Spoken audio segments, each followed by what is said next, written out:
incredibly good at it and you've got a passion and skill for it. What you specifically kind of, gravitate more toward?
Uh-oh, can't hear nothing. No. What? No.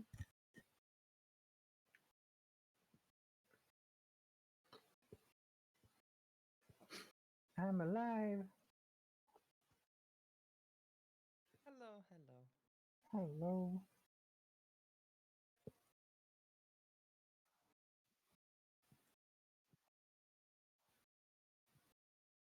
Yeah. And OBS is not crashing, so we're good.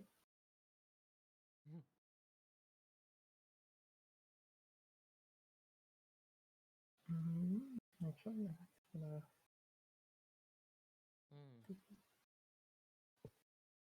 Wonder if I should turn on push to talk.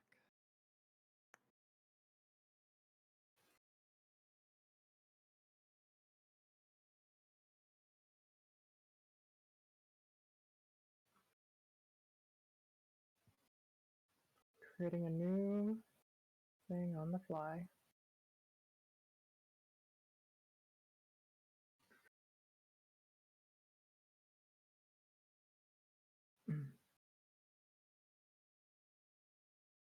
Oops, too much. Okay. Oh, that red light shouldn't be on, but whatever. The microphone works, and that's all that matters.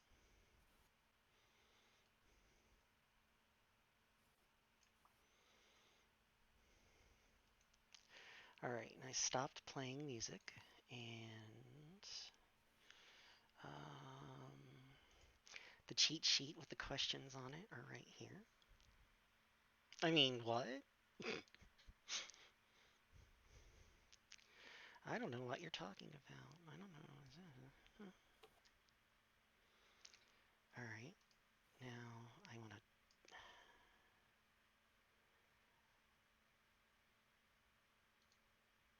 No, I... Grumble, grumble, grumble. Stupid Discord. Stupid Discord.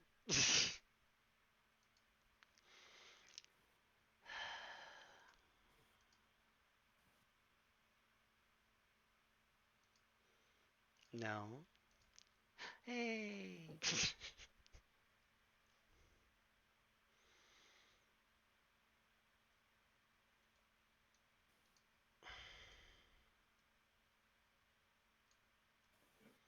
Totally unorganized today. And I smashed my thumb. Oh no! Yep. Had to go rescue somebody's brake problem, and I just,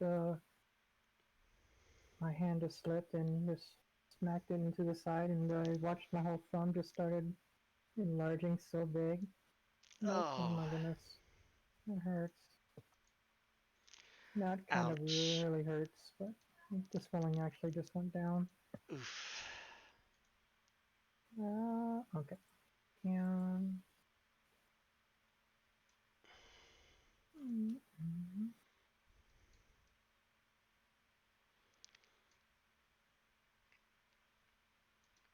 Okay.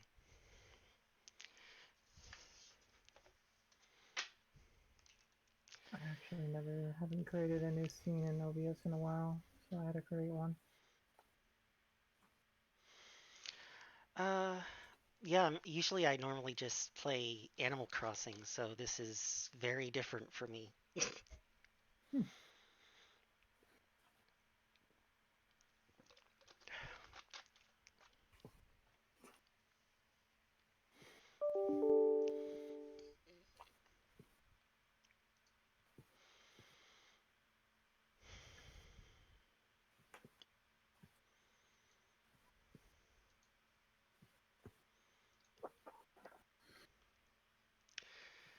All right, well,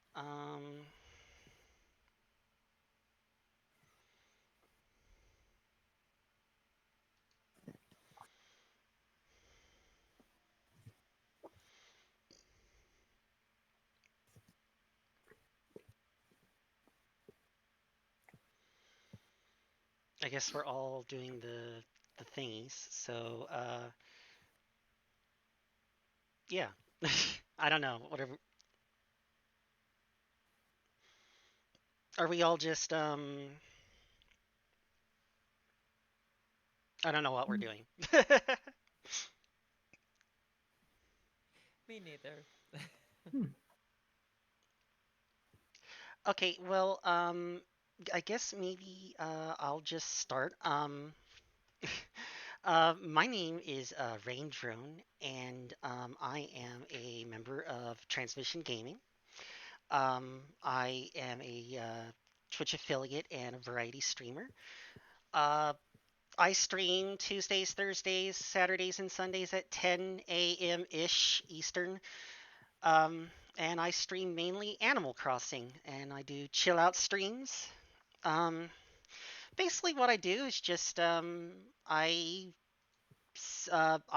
sit and I do my Animal Crossing dailies, and I answer questions about basically anything that you might want. But usually, it either involves Animal Crossing, streaming, or very, very occasionally about being trans. But usually, it's the first two. And I have had one question about coffee, because that is the thing that I'm supposed to be doing is drinking coffee during the stream. But yeah, that's basically what I do. And I also stream other things on occasion. I've been known to play City Skylines, Elite Dangerous, Microsoft Flight Simulator, uh, the game with the cool weapons from the future, Borderlands 3, um, and stuff like that. So that's me. Hi. Hmm.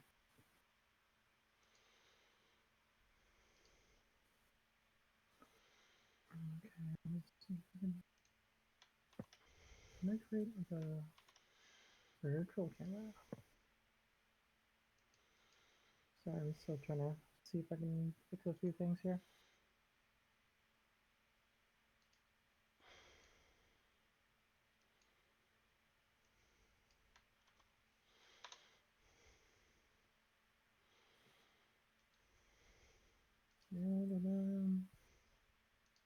No, I don't think I can do a virtual camera this way. Okay, never mind. Let's see. Basically, we're just saying who we are and what we do. Yep. What is your name and what do you do? And tell your daddy, nah, no. Who is your daddy and what does he do? Mm. All right. Hey, Vizzy. Anyways, let's see. I'm wondering, Raven. There's a lot of things I do. My current career is actually IT security slash cybersecurity engineer. So I do a whole lot of that, especially remotely these days. Let's see. On one side, I'm actually considered a hacker, and depending on how you see that, I do well. Basically, it's my job. Um, let's see here. I drift cars for fun. It's a hobby. Been doing it for over 10 years. Drifting cars like Tokyo Drift, um, And let's see here, what else? Of course, I'm a Twitch affiliate. One of these days, maybe I'll become a Poofa partner out of nowhere. But that's, dreaming big. Dreams, dreams can happen. Let's see. Of course, pronouns she, her. Transitioning for about 4 years now. And I live in Vegas. Fun stuff. All right. And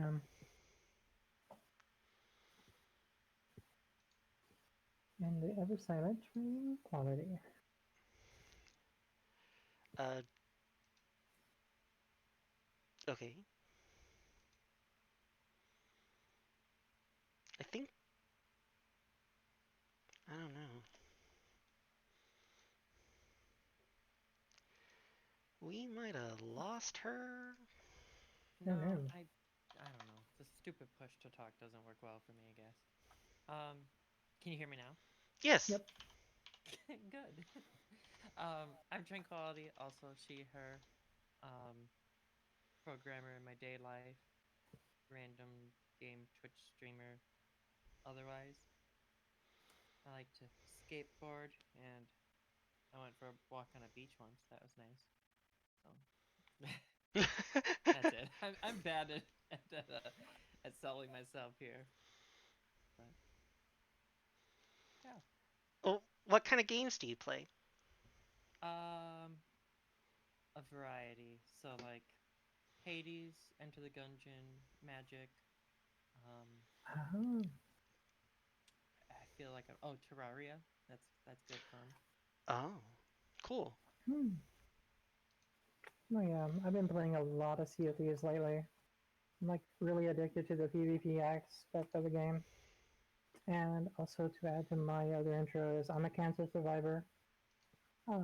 Survivor, been free from cancer since 2003. Congrats. Wow, awesome. That's that's amazing. Mm,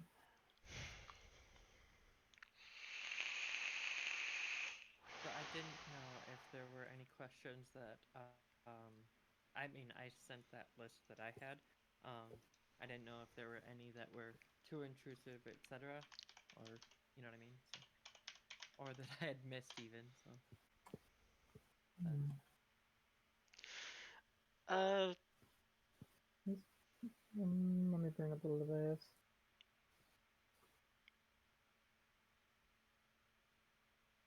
okay, I don't you know can why see this I'm is. Sorry, the multi-stream thingy is not bringing up all three streams for some reason. I don't know why. it did on mine, but I had to like refresh multiple times All right, let to me get get rid of like all of mine them because I know what I look working. like. Hmm, Yeah. quality time.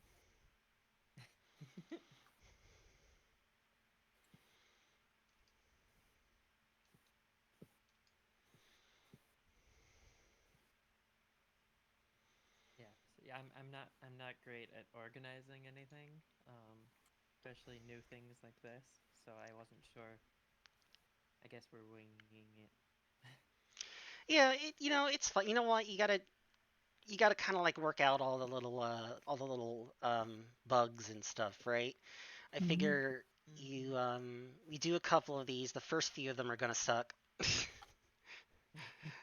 and after that, after you get a couple under your belt, you know what you need to do uh in the beginning, and you know what you don't want to do uh after that. So, maybe after, like you do like one or two more of these, then you'll kind of be like, oh yeah, I'm a pro at this now.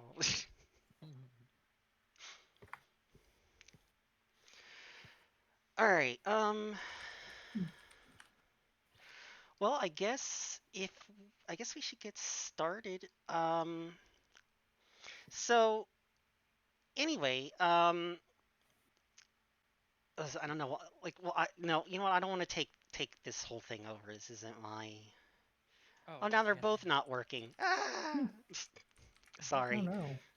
The multi-stream thing is being the stupid. Um, so I guess the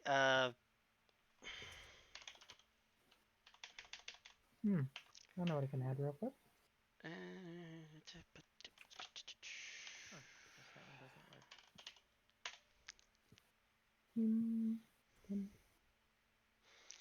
anyway, so we have a list of questions that we already have set up, and Ah, if you have other questions that you might want to ask ah. us, huh? If you have questions that you I, might I didn't want mean to ask us, huh?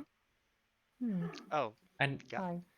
Oh, okay. If you have other questions that you might want to ask us, just put them in whatever chat that you're in, and we'll try to get to them a little bit later on.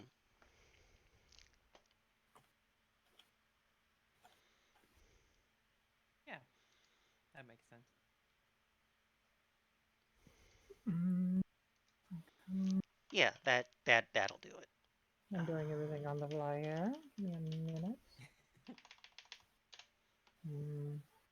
Oh, here. Chatbot. Chatbot. Chatbot. My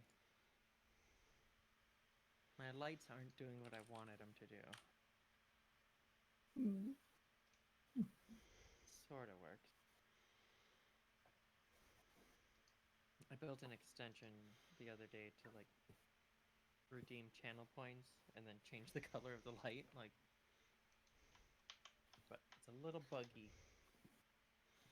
Oh, that's kind of cool. No, that's very cool. I don't know what to say. Kinda. And I'm super proud of it. Like it's the silliest, buggiest code, but I like it. I'm gonna like make a video showing how I did it, but it's not exactly I don't know, modular or whatever. Like it's super specific for my stream, but Oh, right. So like it only works for you and your lights. yeah, because I've got the lights set up. I've got like all the things set up. I was gonna run through like all the things that I did, and also it's a browser extension, so it's not like using any Twitch APIs or anything. Oh, So yeah. The very say is like you could probably put that up on Twitch and make some money off of it or something. I really wanted to use a Twitch extension, but it doesn't. I don't know. I don't know how to do it, and this was like the quick, easy way for now.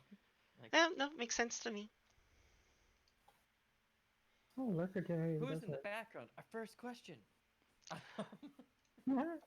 Who's in the background? Hmm. I don't know.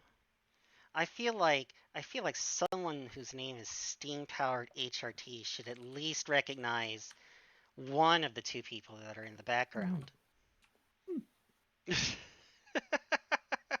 Hi. Hi, hi.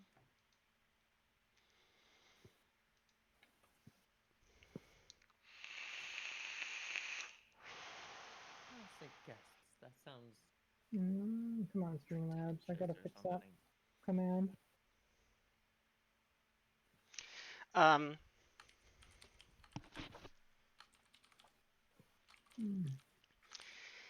I Anyway. didn't catch your rain drone. Was it she, her? Oh, she, her. Yeah, that'll work. Okay.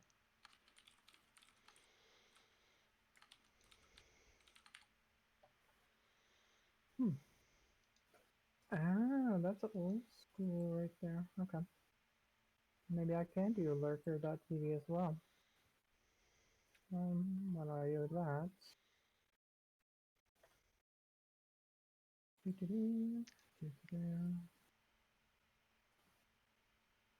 I'm gonna confuse the crap into my chat.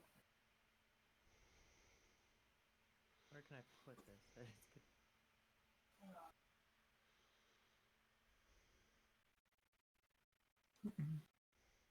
Oh, come back here.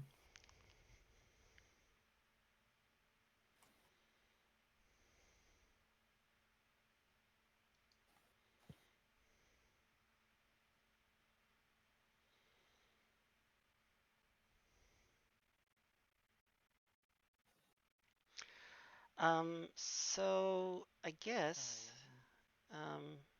are you guys ready? Do you guys want to start doing the questions, or do you guys still need to work out a few more of the bugs there?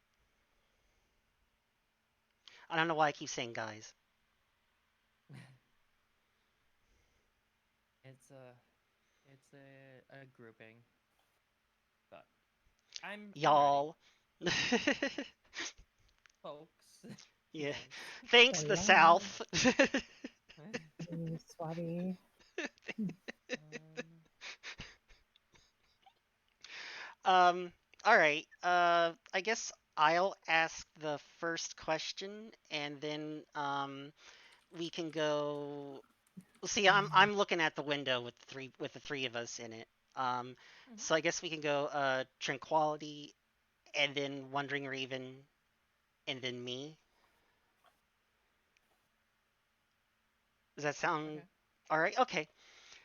All right. So the first question is who is no no. Who is your daddy and what? Um, what was your first gender affirming experience? I actually I have an answer for this one. So mine was about 5 months into transition, um, and I went to go get some glasses, um, and the the lady was training like a new person and like trying to enter all the stuff into the system, and she started talking, and she used she her pronouns for me, and at first I had no idea what she was talking about, um, and then I figured out she was talking about me like unprompted. That was the first time that anyone had done that. That was mine. I was super happy about it. I don't know. Oh, oh. I'll leave that as my answer now.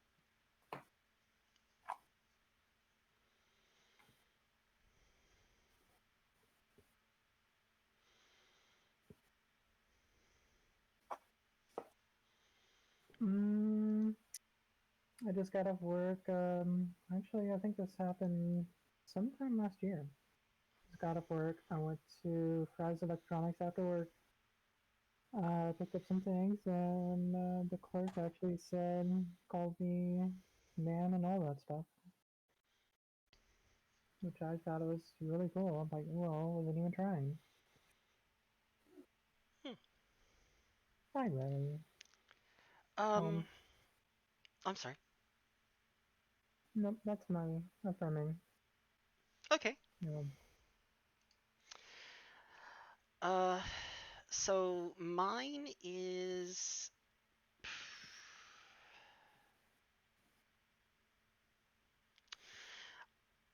I would have to say that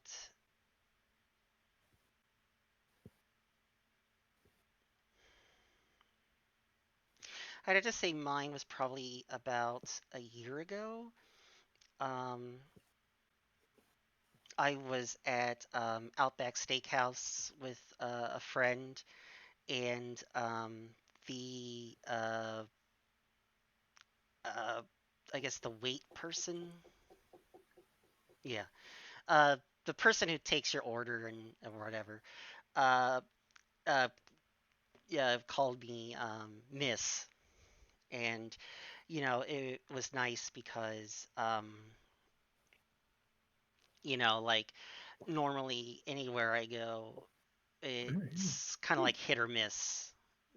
It's a lot of times it's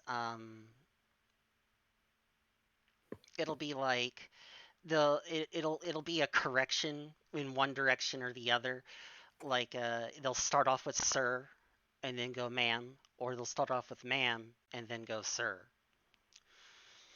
Um, Mm. but this is like the first time where it was consistent through the whole visit, and I it was very it was nice.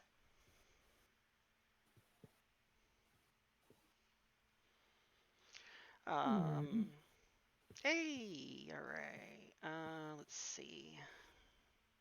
Are we just gonna do these in order, or do you want to? I don't know.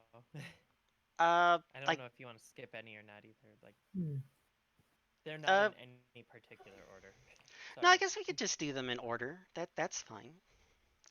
Um, so I guess the next question, um, has your sexual orientation shifted as you transitioned?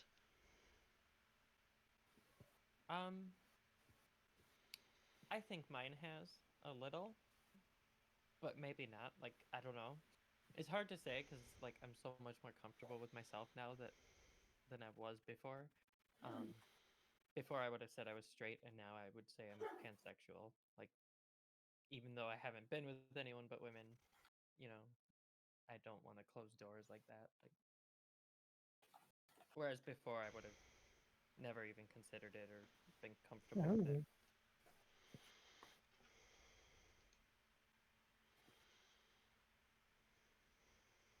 Oh. Mm, let's see. I started as an ace, and I'm still kind of ace. So, like ace with the curiosity, I guess, in a way. If that makes sense. Hmm. No, I get that actually. um, Mine has kind of been all over the map. Um, so I would say that before I came out, Mm-hmm. um, I definitely identified as a gay male, and um, because that was about as close as like I don't know. I didn't have really the words or the knowledge to really know that I was trans when I was a teenager, and um, the really being gay was like the closest that I could, I guess, really identify as. So that's what I was for like 20 years. But it didn't fit well, I guess would be the best way of putting it. And I think after I came out as trans, I think I spent a lot of time being asexual because especially I definitely, yeah, Mm-hmm. especially with the especially with being on hormones. Uh, like I've Crap, had a missed. loss of libido, Ooh. Yep. and it's definitely caused me to. Uh, I would say there's definitely been a shift into asexuality, and then now it's more like um,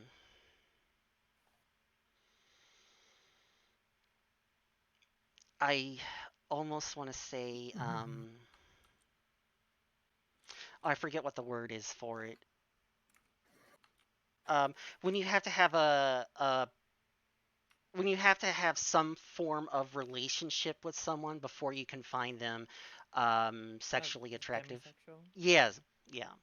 So I would say that I'm more demisexual now than anything else. Mm-hmm. I would have All right. described like I didn't have a word for that or didn't know that, like understand that, but that's how I would have always described, like if I had that language. But it's really hard to like I don't know describe things when you don't have the word for them. Yeah, because I mean, I'm 42. I'm going to be 43 in December, in like a month and 4 days. Hmm. And you know, back in my day, used to have to walk 15 miles to school, and we had dial-up internet, the AOL. Um, I joke, but this is back before everybody thinks that dial-up was 56K, and I'm old enough to remember when it wasn't. And Hmm. 4 megabytes of RAM was a lot, and Mm-hmm. um, Who would ever need more than that? who would ever need more than that? But I would say that there really wasn't like Google, and there wasn't Wikipedia, and there wasn't like Tumblr and Twitter and all Nope. that stuff. There wasn't, like, if you didn't know like where to look, or if you didn't have the language for it, then there was no way you were going to know.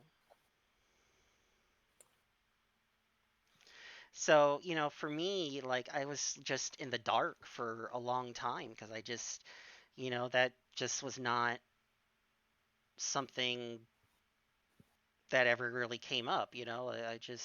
I grew up very sheltered. So, yeah. um, all right. Sorry. Uh, what Do you want to do the is, next question? yeah, what is something you wish you could communicate to others? This one's easy, I think. That I'm a person like everyone else and have feelings and emotions. Like I'm not some oddity or anything. Hmm. I don't. Let's say for me, it would be more like wish I could not really translate how I'm feeling. Basically, yeah, pretty much my feelings. I've always had a hard time, like, trying to basically come out of my own shell sometimes. Oh, Even yeah. though I've been doing a lot of that lately, or the last couple of years. Um, but that's the only thing I can think of on this topic.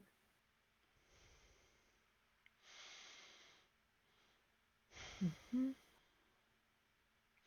Um, I guess for me, I mean, yeah, that's the what you two said is pretty much that's pretty much stuff that I would probably say as well. It's just like, look, I'm a human being. I just want health insurance, and I want to go to the bathroom that I want to go to, and I want to be able to feel like that I can go outside and, Hmm. not get the crap beat out of me, and, um, you know, and, I'd like to be able to, um, yeah, express my feelings to people at times because, I, especially I don't even I guess so I you I guess maybe some people in chat might recognize this, but like if you ever grew up like being bullied, you might not feel comfortable with um like expressing your feelings or I got it. Like accepting compliments from people. Because compliments, especially when I was in like middle and high school, compliments for people weren't real. Um, compliments from people were just a way to uh, bully you in the near future,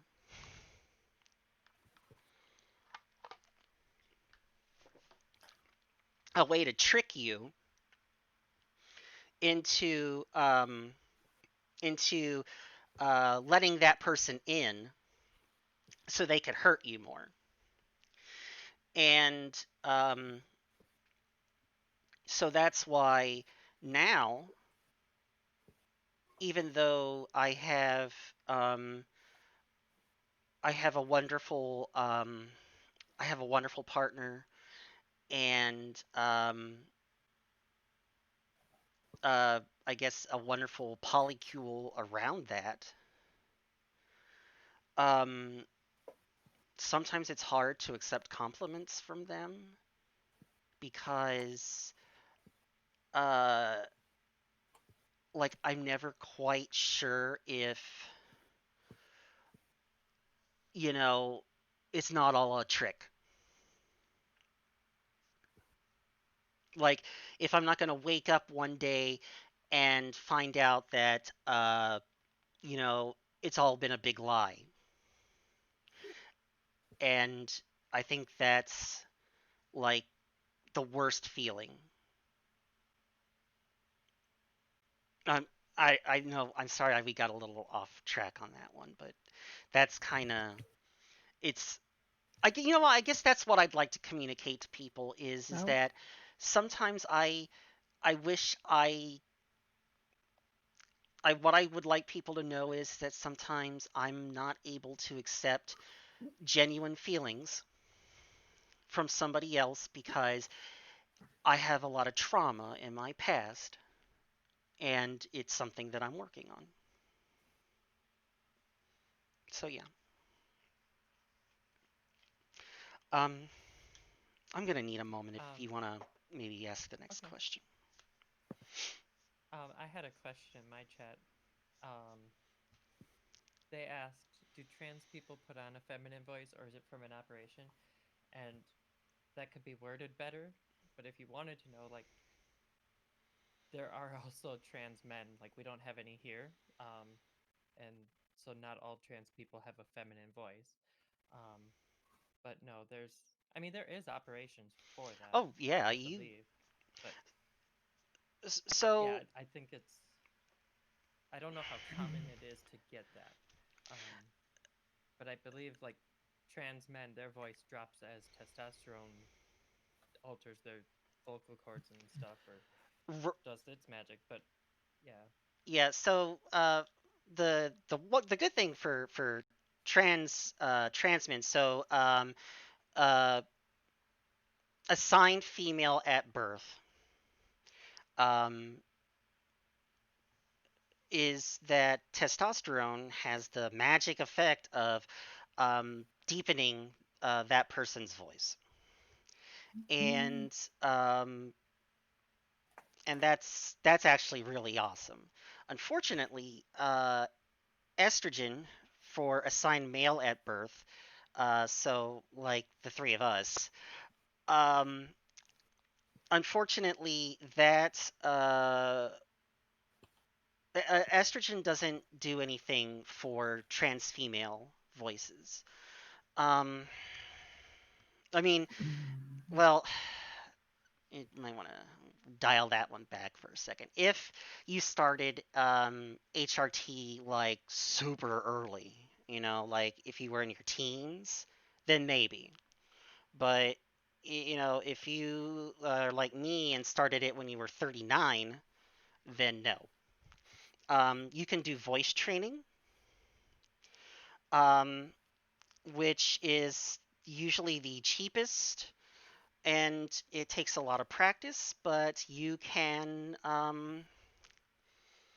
can definitely go that route.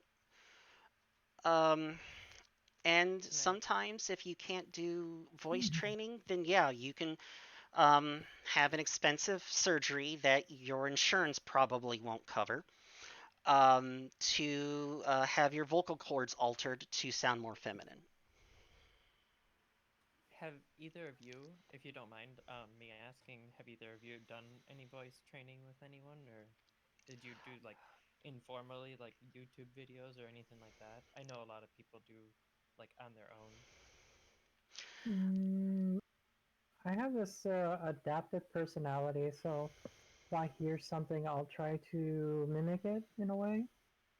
So I do a lot of listening to YouTube videos and other miscellaneous things here and there, and I try to adapt it to myself in a way. Um, I guess I was fortunate in that I oh, excuse me. I've always had a higher pitched voice to start with as I was growing up. So, you know, I've had a lot of times where you know, when I've like answered the phone or been in a drive-through before they had cameras at them, um, that uh you know, like people would be like, uh you know, people would call me ma'am at the drive-through, which uh you know, kind of pays off now. The only time that it ever is a problem is like if I get upset or angry. It definitely causes my voice to go down in register. So now I'm more, I guess, conscious of it. So I guess I try to keep how my voice sounds in mind. Um, but I haven't had no formal like voice training or anything like that. Um, I keep meaning to, but it's kind of difficult. Like there are places that do it where I live, but none of them like for like the last few years, none of them take my insurance. You know, and I've just been happy that like my insurance has covered my HRT. And so like I'm not, you know, I'm like, hey, you know, let me just get my pills and just be happy about it and I'll just live with that. I didn't even consider that like insurance would maybe cover that. um, It's because I speech therapy. It depends on which yeah, insurance you have and stuff like that. yeah.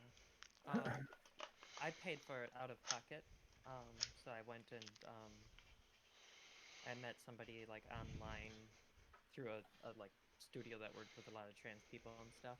Um, and actually just last week was my last lesson with her, but Oh, I only did cool. the vocal training with her for like 6 months or so, and then after that I kept on with her for singing lessons. Um, but I don't often use my trained voice. Oh, I initially started streaming to practice it, but as I began like voice acting video games and like doing the voices for them, I became a lot more comfortable over time with all the range of my voice. Because like my trained voice is like we did a lot of Rainbow Passage, like when the raindrops fall through the air, and it's like way higher than like where my natural voice sits.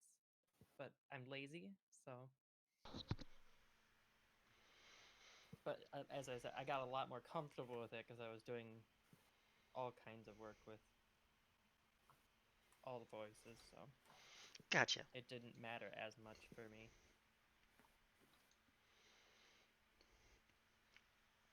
All right. Well, I hope that was able to answer. I'm looking in your chat. So, the Javicus's question.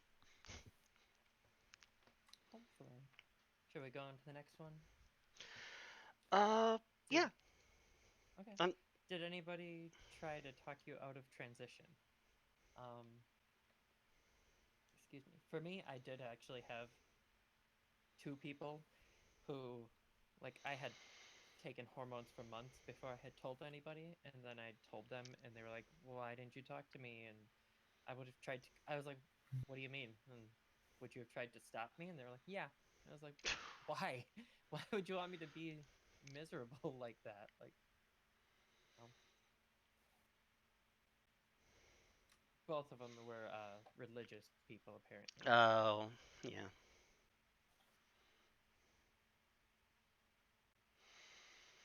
Ah, that sucks. I'm sorry. It was a long time ago.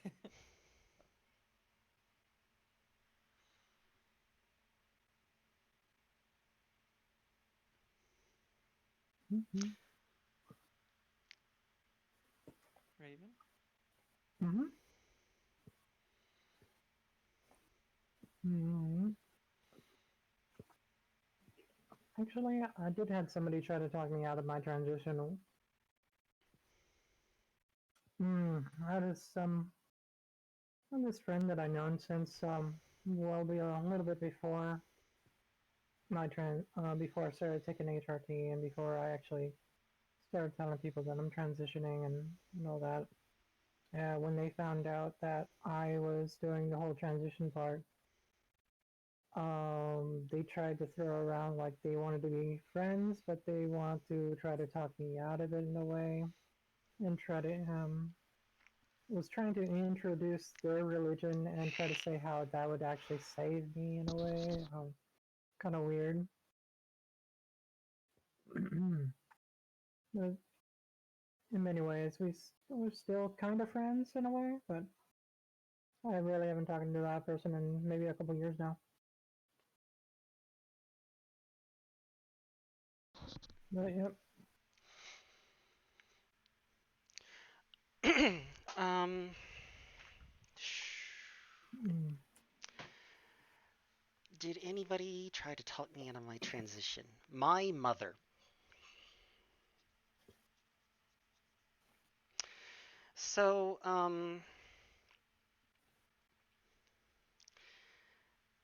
my mother and I have never had the best relationship. If anything, you could say that our relationship was transactional. Um, it was basically, I guess the best way to explain it is that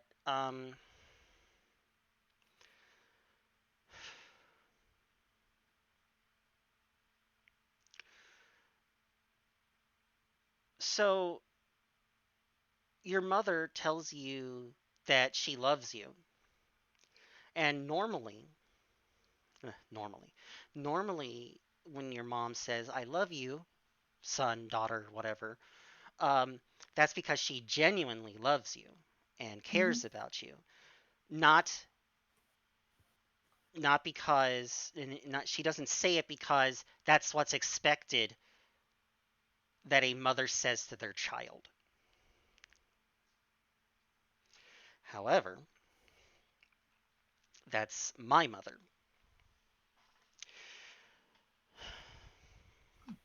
I love you. I love you, babe. Ugh, God, I hate that nickname. So that is basically my mother. We had a very transactional relationship. Um, you know, uh, otherwise,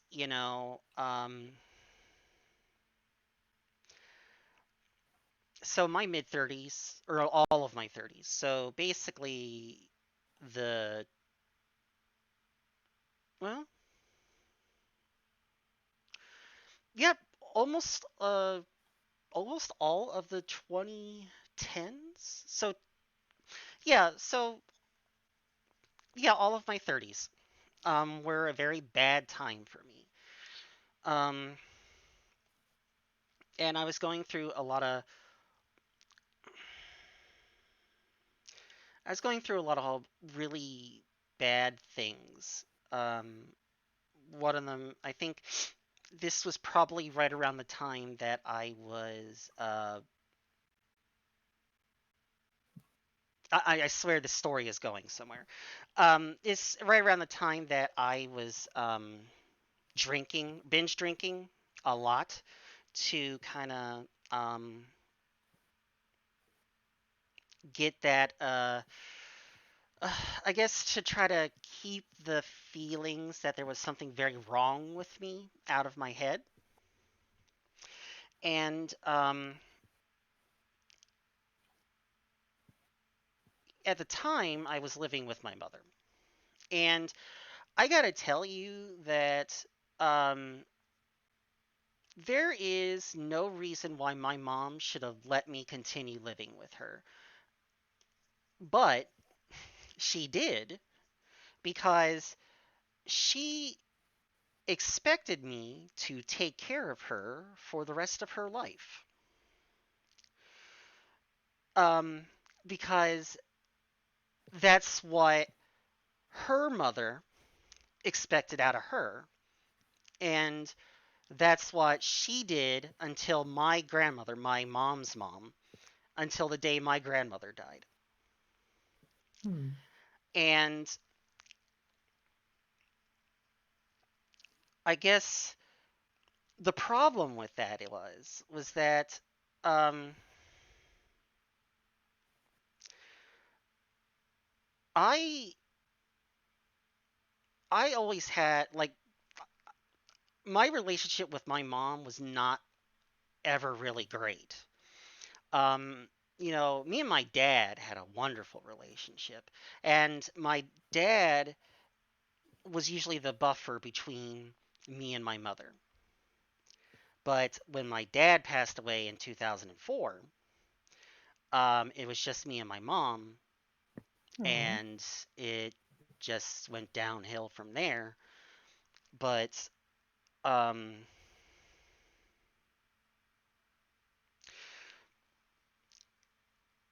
things never were quite the same. And one day so now that you kind of have the background to all of that, one day I had binge drank myself into the hospital because I was having awful chest pains because yeah, and Hmm. um, it really felt like I was going to die. um, so I went to the hospital and um, I was talking to a friend of mine and I was just like, I'm done. Like I can't keep doing this. And you know, I came out to her as trans that day while I was at the hospital, um, Hmm. and I don't think I told my mom for maybe like another month, but she she was dead set against it. Like it was a choice. Hmm. It's like, oh no, no, you can't do that. Like, do you know how expensive it is to transition? Do you do you it's you're already, well, let's see, that would have been when I was like 38, almost 39. Yeah, because I when I transitioned I was 39, so it would have been 38 when this happened. You're 38 years old, and no amount of pills or surgery is going to make you look Hmm. like a woman. So there's no reason that you should do that at all. You'll just be my favorite son forever. I'm an only child, by the way. And um you'll be Hmm. my favorite son forever. I love you. That's when I absolutely knew I needed to get the fuck out of that house.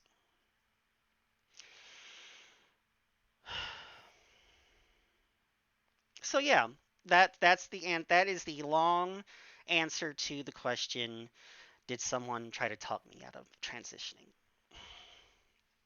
I'm sorry. That sucks. Hmm. I can kind of somewhat relate with my mom until she passed away last year. Mm.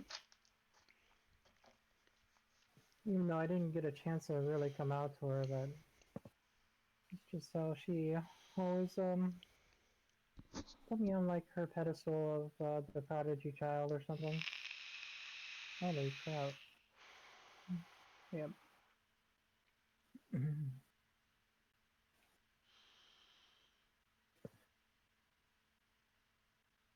Guess that leads to the next question of Mhm. did anybody surprise you when you came out to them? I guess good or bad. What I had in mind, I guess. But Hmm. um, for me, it was actually my mother who I started transition at the end of 2016. So we already had Trump, and she was a Trump supporter, and had made a lot of negative, like bathroom comments about anything trans related when it Mhm. came on the news. Um, but when I came out to her, like her immediate reaction was like congratulations and was really nice about it. So that was surprising to me. I expected her to be way not cool with it. Mhm.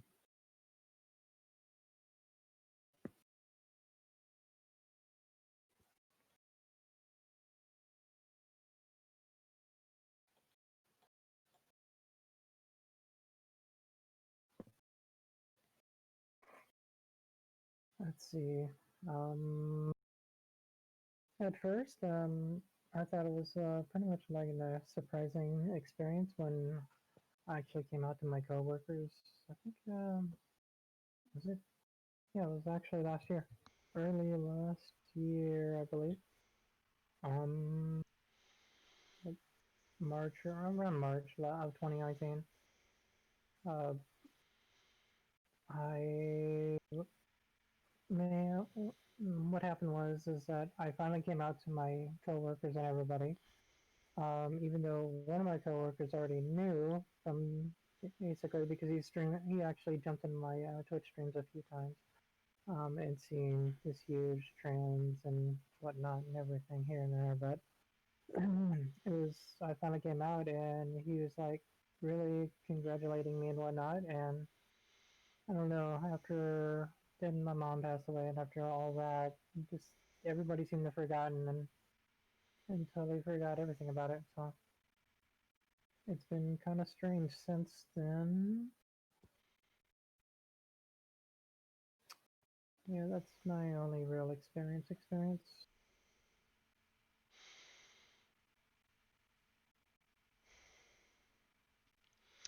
Um,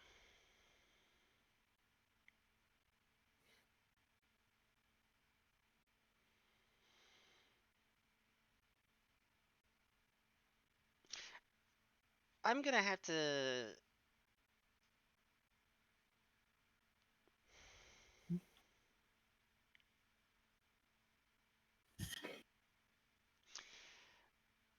I guess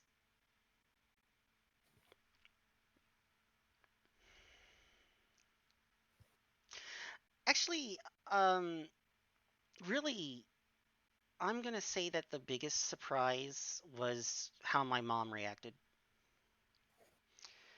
Um, because I think right around the time that I came out was right around when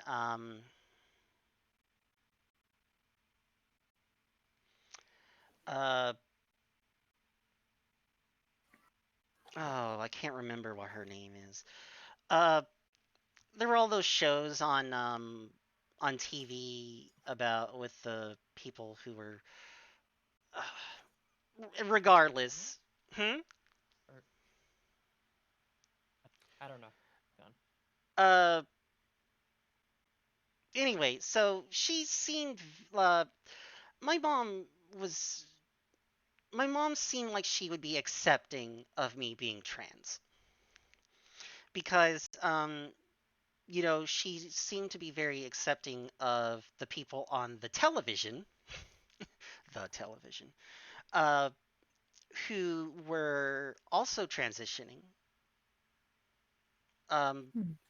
so I guess that was a kind of a big surprise to me that she just kind of, you know, was like that. Just was not willing to accept me as being transgender, uh, compared to like anybody she saw, like um, anybody she saw on TV who was, and maybe not had even, maybe who, um, yeah, that's all I'm gonna say. It's just that my mom was a big surprise to me, considering just that she was very accepting of other people being trans, but not me. Yeah, I know somebody who that something like that happened where they like their partner worked with trans people or youth or something like that, and then they came out to him and they were like, "Well, no, you can't be." Like, you would think that they would have been It's super like, accepting and stuff, but what? yeah,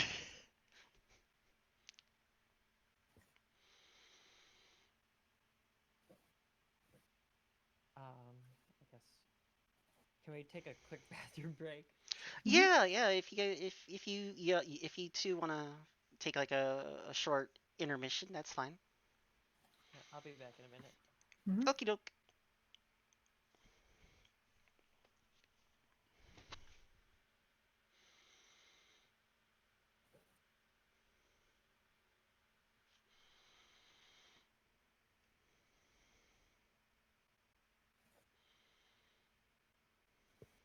Do-do-do-do-do.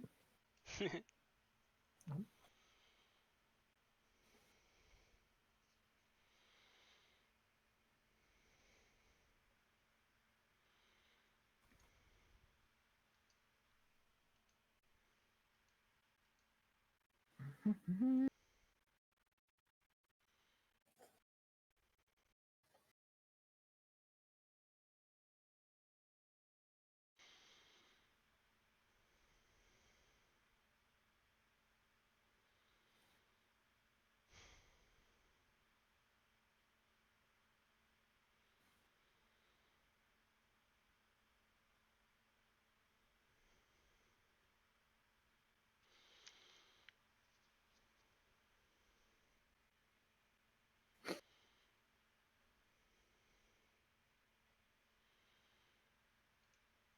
mhm.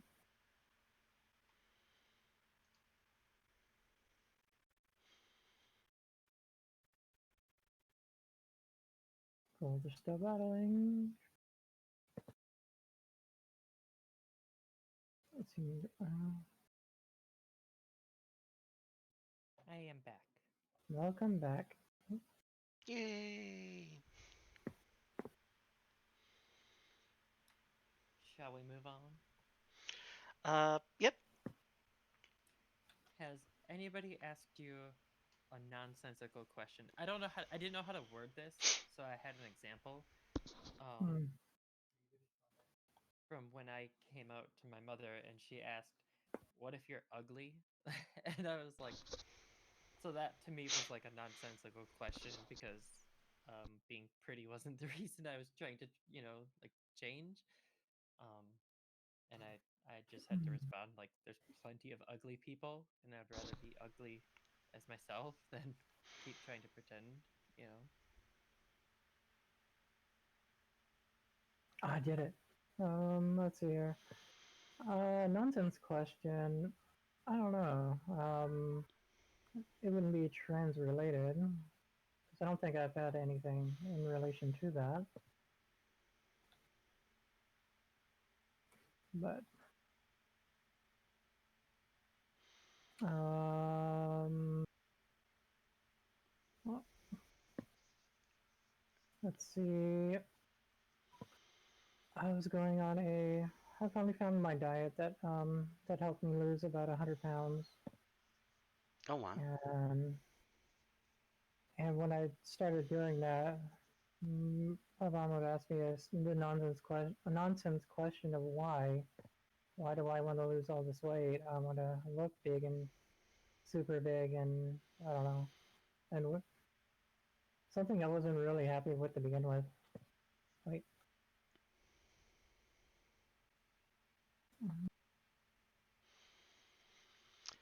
so Uh, that's kind of the weirdest question there, but it's like I don't know. I was trying to get really into my health so I can be more healthy with myself, and That I couldn't. It was kind of weird, I guess, in a way, but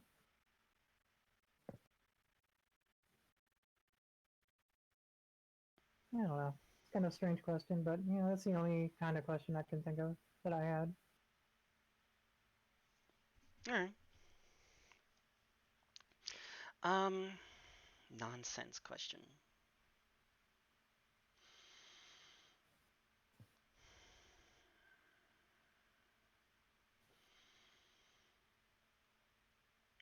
Eh,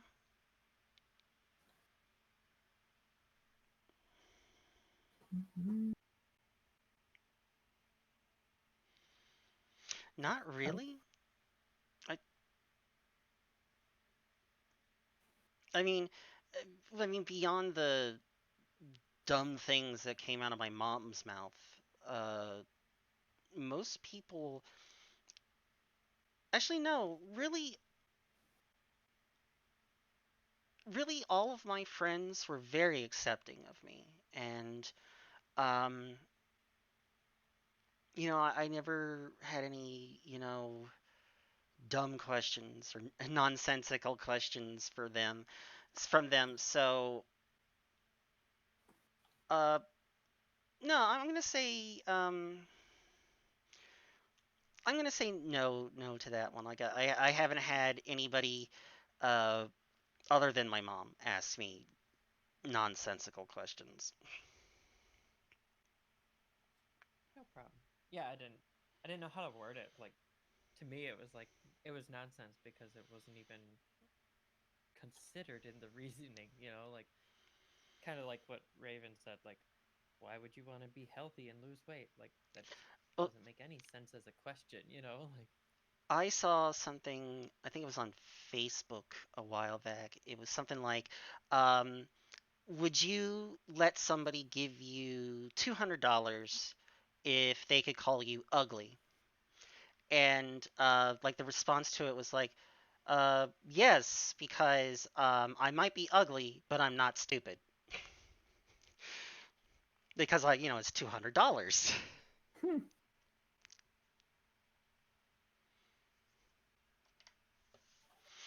Hello. Ba-da-ba-da. Hello, hello, hello. Miss Brittany, you rated me the party of one. Hello.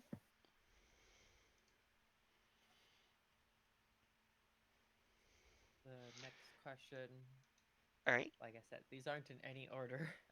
So it was just simply, are you on HRT, so hormone replacement therapy? And I am. I'm on injections of estradiol. I have tried pills and I've tried patches, and the injection is the only one that has gotten me the levels that I needed. Hmm.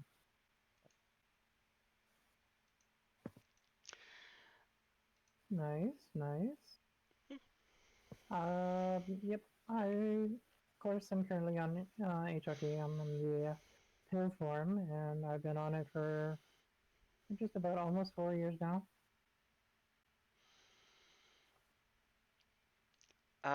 I am also on HRT. I take estradiol in the pill form, and So, hey, and the and spironolactone, the atomic mint in yeah, also in the pill form. Um, I have considered taking progesterone, um, but uh, it's something that I'm still considering. Like I know that there are benefits and there's pros and cons to taking it, but mm-hmm. it's something that I've been thinking about recently. I had, yeah, I didn't mention. I'm on progesterone as well. I had to practically beg my doctor to give it to me Yep. because they were like, "Well, there's no conclusive proof this way or that way," and I was like, "Well, let me try it at least." Um, but I have to pay for all of mine like out of pocket because my insurance Oof. doesn't. Technically, they cover my prescriptions if I go through their mail order system, and I'm not going to do that because they don't. trust them to ship it to me on time and stuff like that. Oh goodness, yeah. I guess I've been fortunate that through the Affordable Care Act, um, I have been able to get my HRT um, sent to me, uh, which has been good. But like these last 4 years have just been like, you know, holy crap! Is like, am I gonna lose my insurance? Is this the year I'm gonna lose my insurance? Oh, hey, I have an awoo in my chat.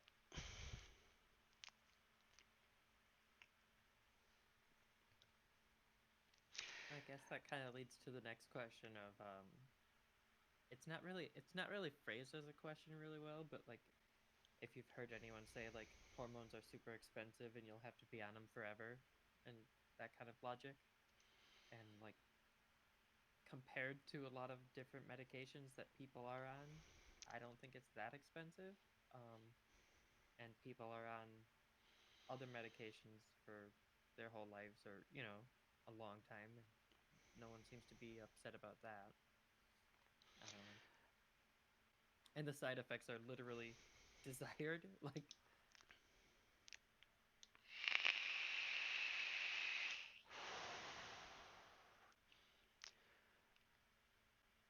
Uh, oh, there. Hmm? I just didn't know if you were ready to answer or not. Which Number one? 8. Oh, yep. Yeah, no, I was actually trying to think of a way to answer that one.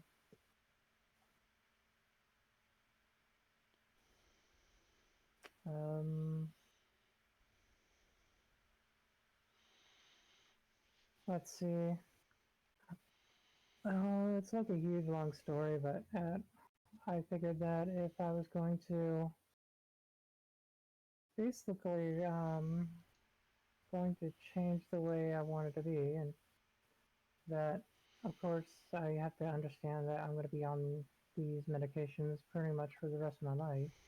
Not Spiro for the whole lot of time, but more like estradiol for sure, and probably a little bit of progesterone as well. But I came to terms with that, and I'm actually happy with that actually in a way. Well, not really happy, but just something that I know the effects does, and I'm glad it's working for me, and I love how it's making me feel in a way. Does that make sense? No, yeah, I that. think. Well, I mean, it makes sense to me, but I Yeah. have a biased opinion of it, so. um, I guess my answer to that would be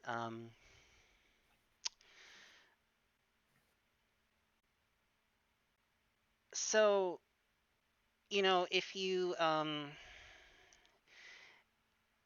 it's not. I guess it depends on what procedures you have along the way. Um, like, yes, I'm going to have to be on some kind of HRT for the rest of my life. Um, if I go and have an orchiectomy, um, or the ball removal surgery, um, I wouldn't have to take Spiro anymore. Mm, And then they also reduce your the estradiol prescription because you don't need as much.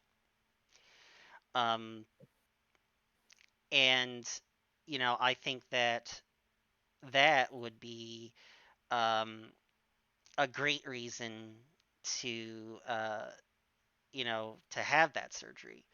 And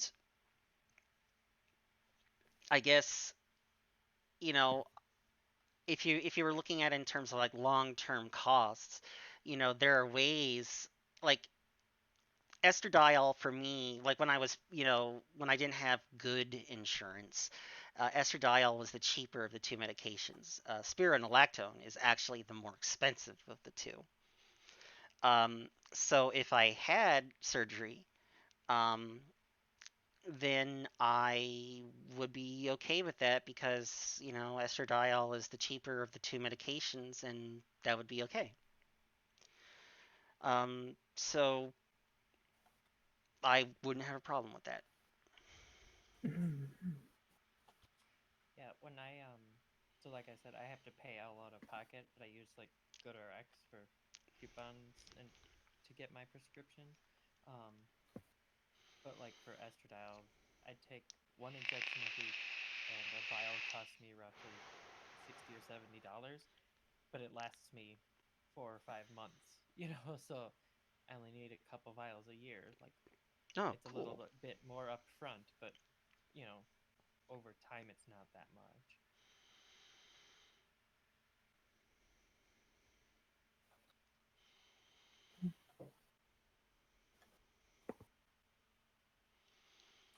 All right. What was, if there is a specific one that you can point to, the moment that you decided to start transition, or I guess whatever, cracked your shell, um, so to speak? And for me, it was like I didn't have a therapist or anything like that that I went through. So I was actually just on my own. I had read the Ask Transgender subreddit for several months, and then I had kind of realized that my story lined up a lot with theirs, Mhm. or with some of the people on there, and like that it wasn't um, the Mhm. media's portrayal of it wasn't exactly accurate, um, as compared to other people's experiences.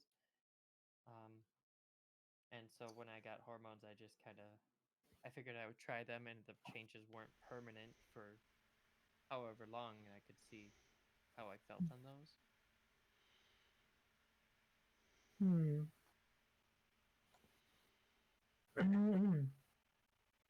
Um, what was, if there was, the moment you decided to seek transition?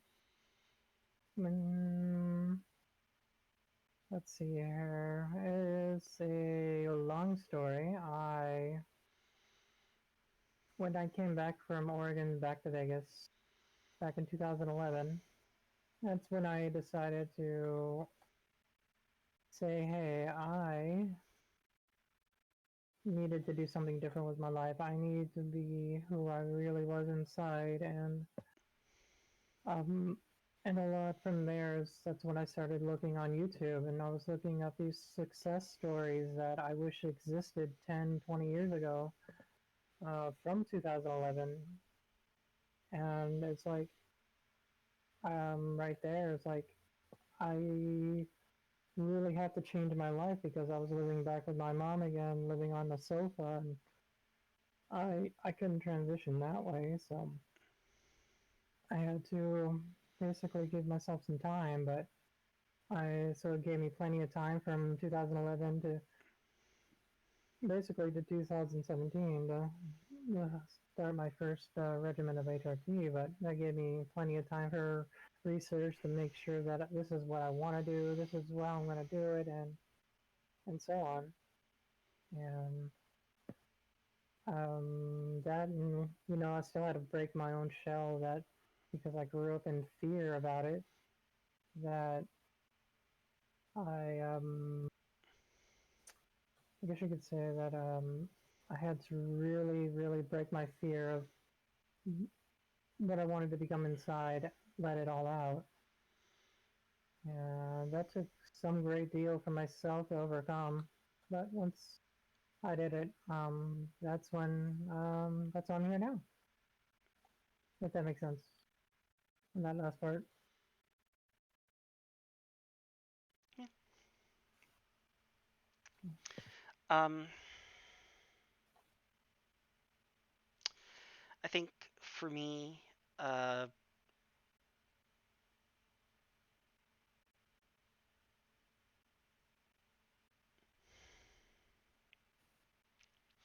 Uh, I had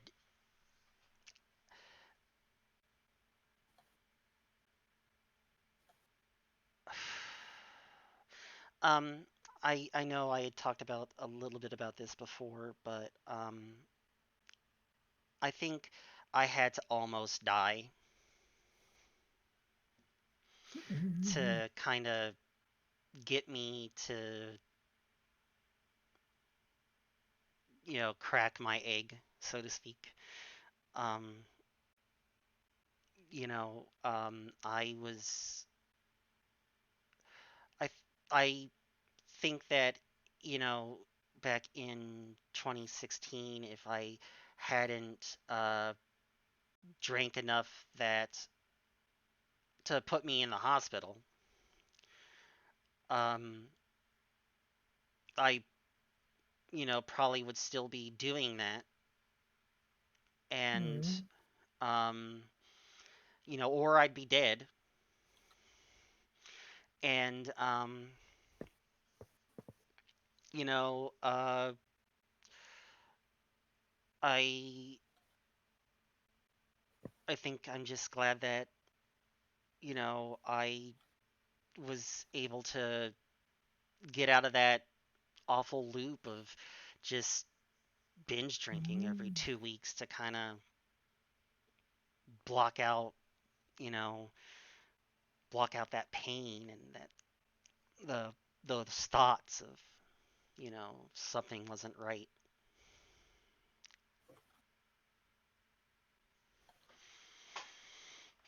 Mhm. Did you hesitate when you got on hormones at all? And that's the next question.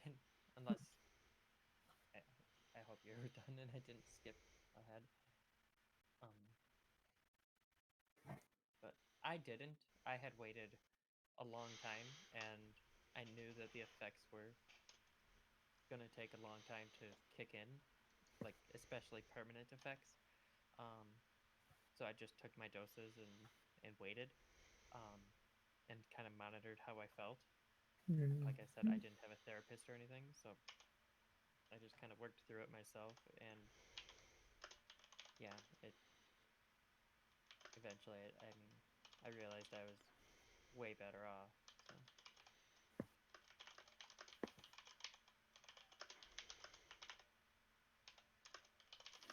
So Let's see. I think it wasn't HRT that I hesitated on. It was just the get to that point that I finally got HRT. That was more my hesitation there. The hesitation was actually breaking my own chains, making my own everything else that I've been put under all this fear that I grew up with.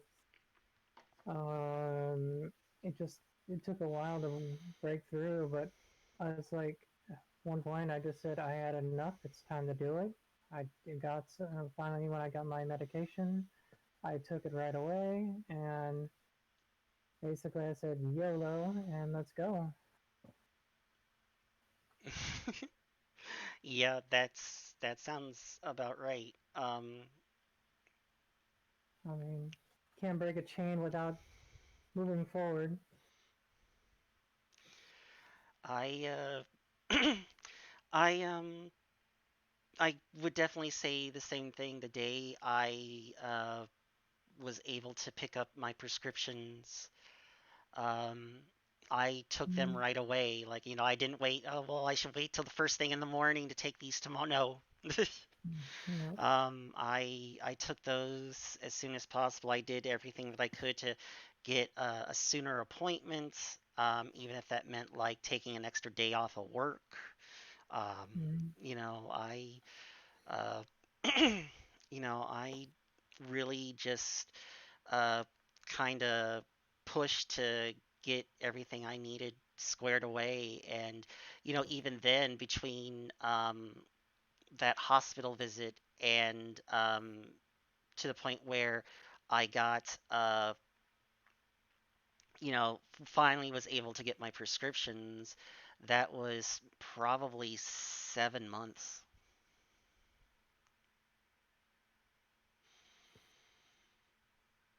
that's a long time. So mine was like 30 days or something, like from when I ordered them to got them, and that Hmm. was hard to me. Like, Mm. I don't know how I would have dealt with like 7 months. Um, it's the place that I went to for to get my W path letter. They were insistent upon me having 90 days minimum of sobriety before they would even talk. They would even see me. So I had to go through an intensive outpatient program um, just to kind of, ensure to them that I was serious about, you know, uh, not only transitioning but staying away from alcohol. Yeah, that like outside factors and stuff like that. Yeah, and I agree with them, and that's, I, as I was willing to do anything that I needed to do, and if that meant, you know, uh, doing outpatient therapy, going to, AA meetings, whatever I needed to do, I did it.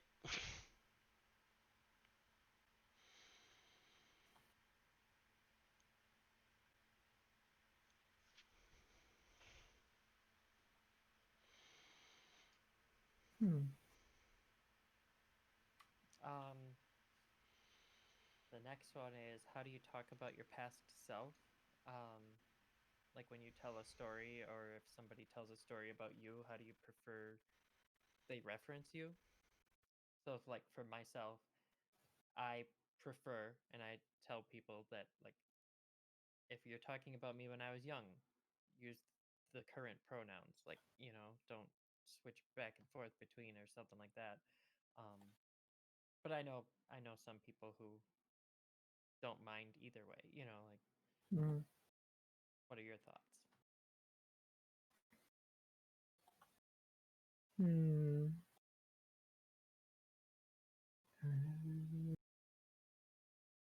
Well, like a recent friend of mine, so they've actually been kind of respectful and whatnot, and they try to use my current pronouns, but they still reference me in a way as like the past still. It's kind of hard, like for them. It's like because they have to get used to something new that they're not used to. Maybe, but I don't know. It's kind of a hard question there. Of course, I try to. I always try to correct my friends at least, but everybody else that doesn't know, I guess. You well, I don't know. I'm probably gonna have to skip this one for now.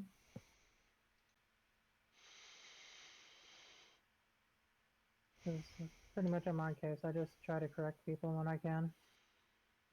Yeah, I correct people, but like I don't know. I don't have a ton of people who are like stuck in the past or anything, or talked about me too much. You know Yeah. what I mean? Like, so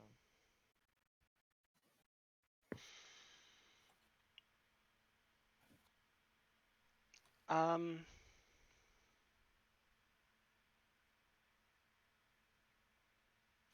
how do I talk about my past self? Um, Past Rain was such a bitch. I'm still dealing with her shit today, and Mm. one of these days I will be done with all of that. But yeah, yeah, Past Rain and I are not on good terms. That's how I refer to my past self. well, like Mm. you just did it there. Like I would say, if I was telling a story, I would be like, when I was a young girl. I I wouldn't Yeah. say when I was a boy. Where other people might. I know one person at least who, when their family tells a story about them, they'll be like, Mm. "Well, when she, he, that, they, whatever," like I correct people. I'm like, "No, I was a girl back then. You just didn't realize it." Like that's how I think Yep. of it.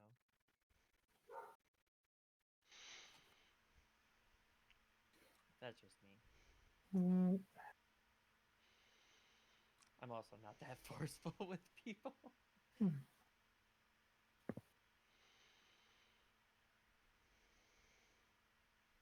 Hmm.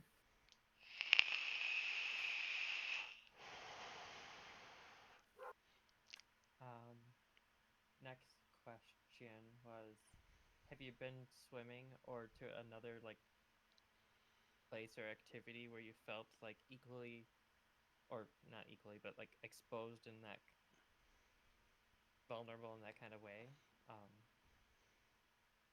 and I did go swimming for the first time after transitioning. It had been like 10 years or so, and not even a year into transition, I went swimming. Um, but it was kind of a semi-private event. Like it was for a conference, and it was closed to the public type thing. And I wore a swimming suit with like a skirt attached to it, and an extra pair of tight underwear and stuff like that. Haven't been since.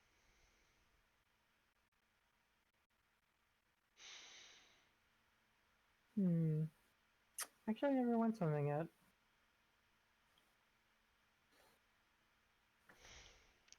I probably Um, have to skip this one. yeah, I no, I haven't. Um, I It's been a while since I've been. I don't think I've been swimming since before I started transitioning. So, um, yeah, no. Like my answer to that is no. I haven't. Yeah, I know. I know swimming was kind of like a not everyone does swimming or anything. I had kind of envisioned like, or I've never been to like a gym or something where there's locker rooms or anything like that. That I guess is also vulnerable, or you know what I mean. Mm-hmm. Yeah, But no, I can kind of see that. I think I bought one of those Ring Fit Adventures so I could start exercising at home. I mean, nowadays I probably wouldn't go to a gym because of the COVID, but um, Mm-hmm. before I don't think I would be comfortable going to a gym, um, because it, you know, it I wouldn't feel comfortable like if I, especially, you know, because they want like ID and stuff like that, and I haven't been able to uh, get that, like a name change or anything like that as of yet. So yeah, I have never been to a gym like in my life, so I've never felt comfortable with them. So, but I know that's just me being weird sometimes.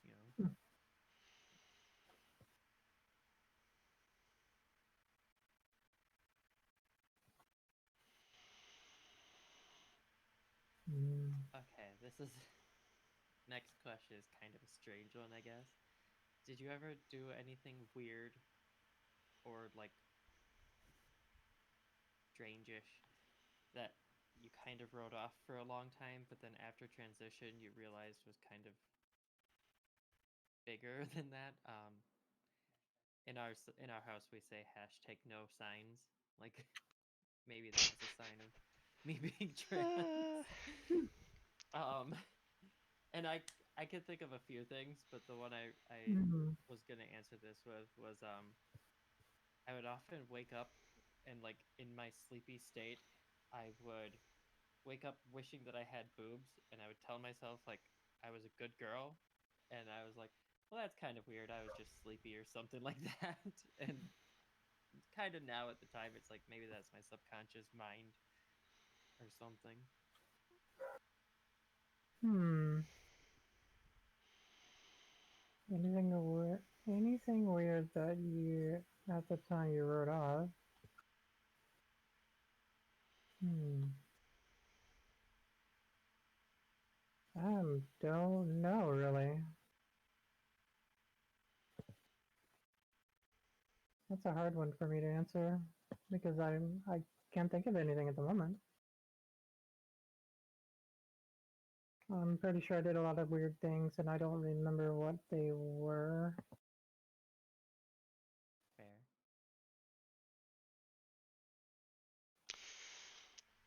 Um,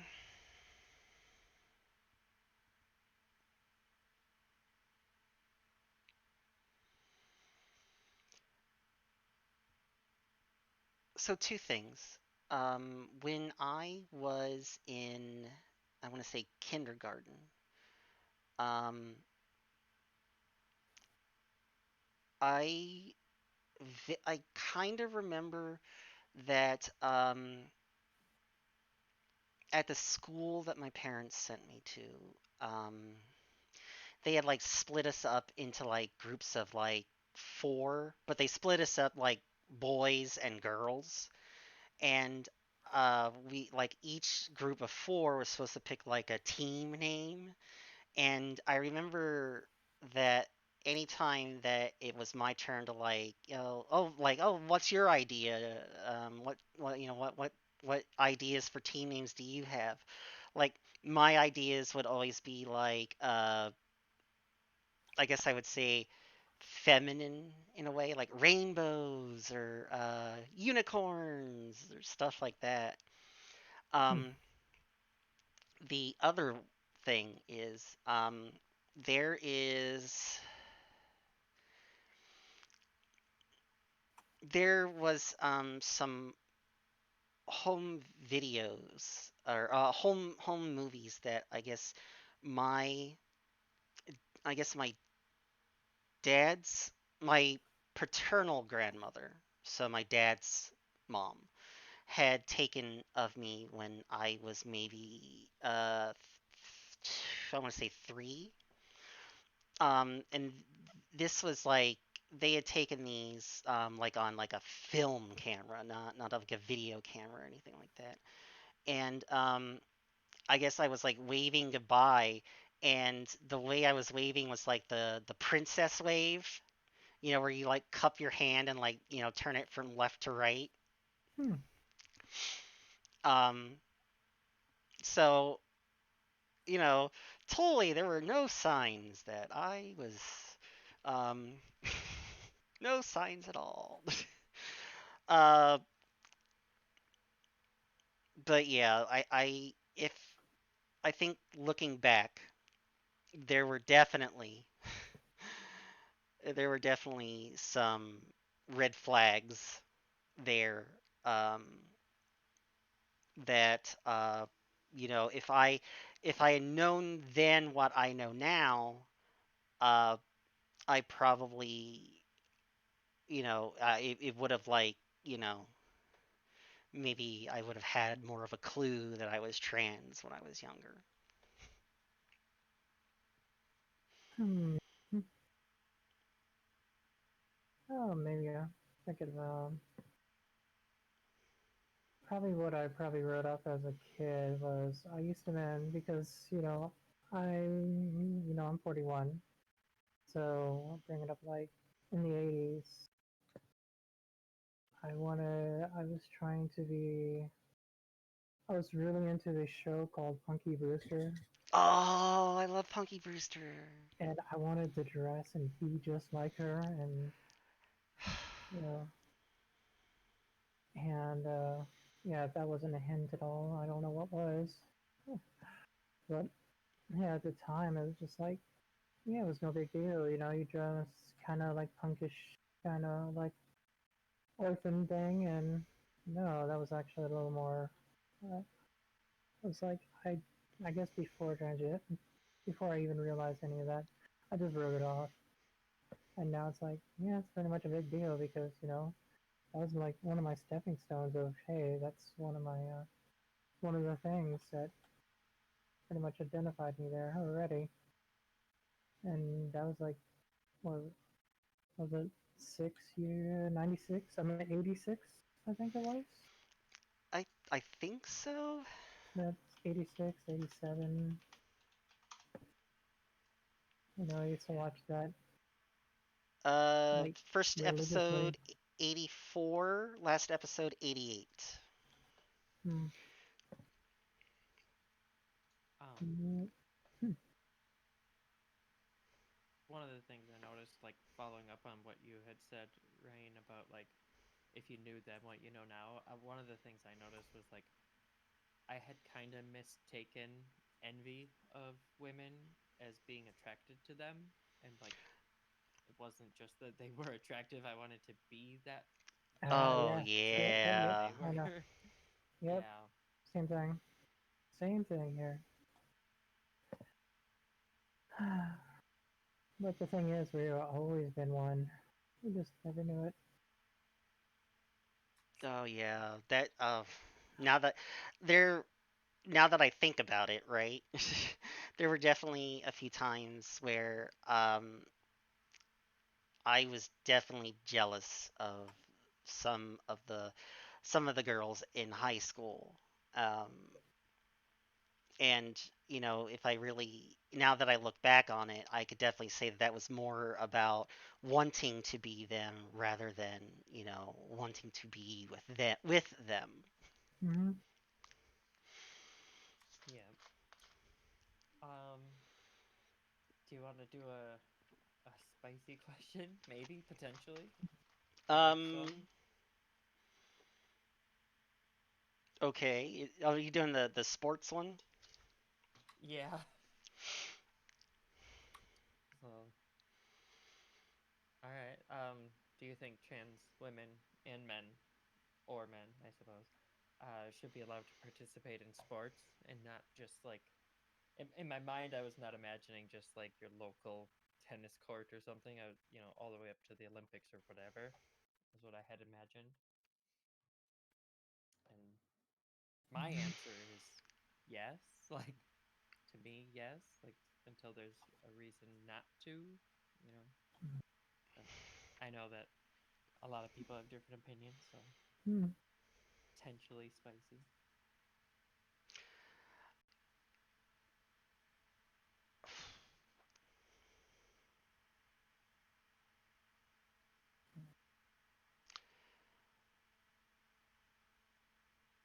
All right. Are we on the next question? Oh, Yeah. no, I can and well, if you we're doing 14, and if you don't, I guess I can answer. Um, Hmm. well, I can't really speak about trans men. I mean, I'm not a trans male, so um, I will say that for trans women, um, yeah, I think they should be allowed to participate in sports, and um, it's the reason why I feel that way about it is it's kind of like uh, I don't know if you remember a little while back there was an Olympic snowboarder who had won a gold medal, um, but they wanted to revoke it because he tested positive for marijuana. Um, then they decided that they were going to revoke his gold medal because they considered marijuana a performance enhancing drug. Hmm. And they eventually decided that they would just let him keep his medal because, marijuana. And I kind of feel the same way because, like,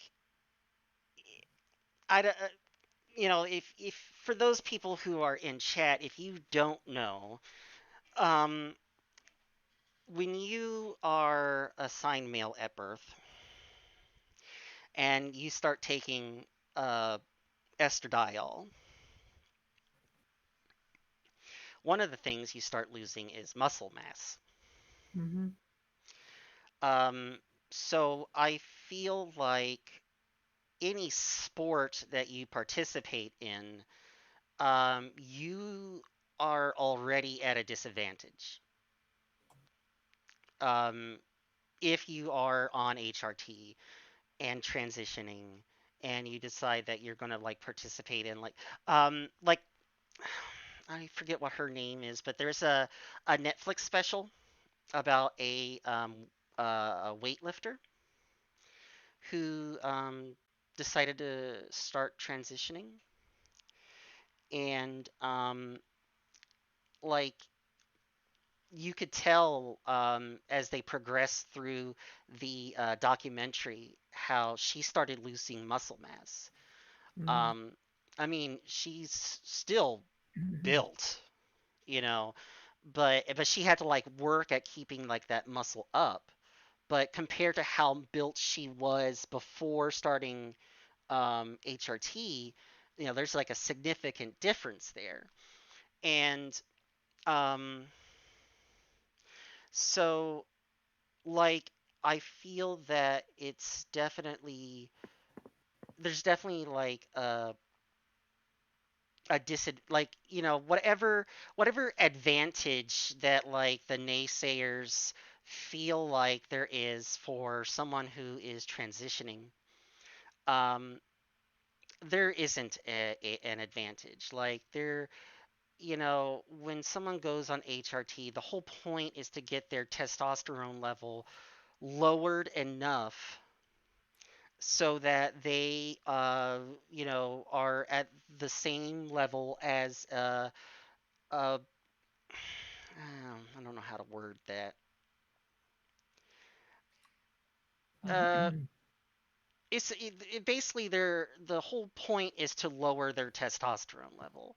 Mhm. Um, and they're at a disadvantage.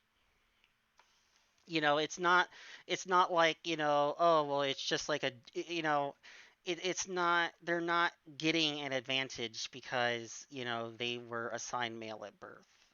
That's not how that works. Um, so that's how I feel about it. And as I said, I Mhm. can't speak for trans male experience. I am not one. I wish we had one on tonight. Maybe we could get that opposite opinion about that. So, but I don't want to answer that question because I don't have that information or experience, and I'd rather not um, say something and it be wrong and give somebody the wrong information about it. Mhm. Well, in general, I feel like if the standards are applied to everyone equally and they're not like Yep. holding back a cis person where they would hold back a trans person, you know what I mean? Like as long as Yeah, it's yeah, applied that equally and fairly, and there's you know, and Especially. if there is proof that there's an advantage for some reason, then talk. Like but so far I think everything I've read as far as like science stuff or research and everything seems to be that there isn't. So why would we hold back trans people? That's my perspective of it. Yeah. If we can qualify, I don't see why not, right?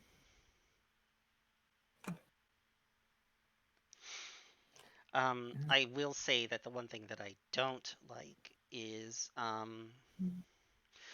is when like a school system or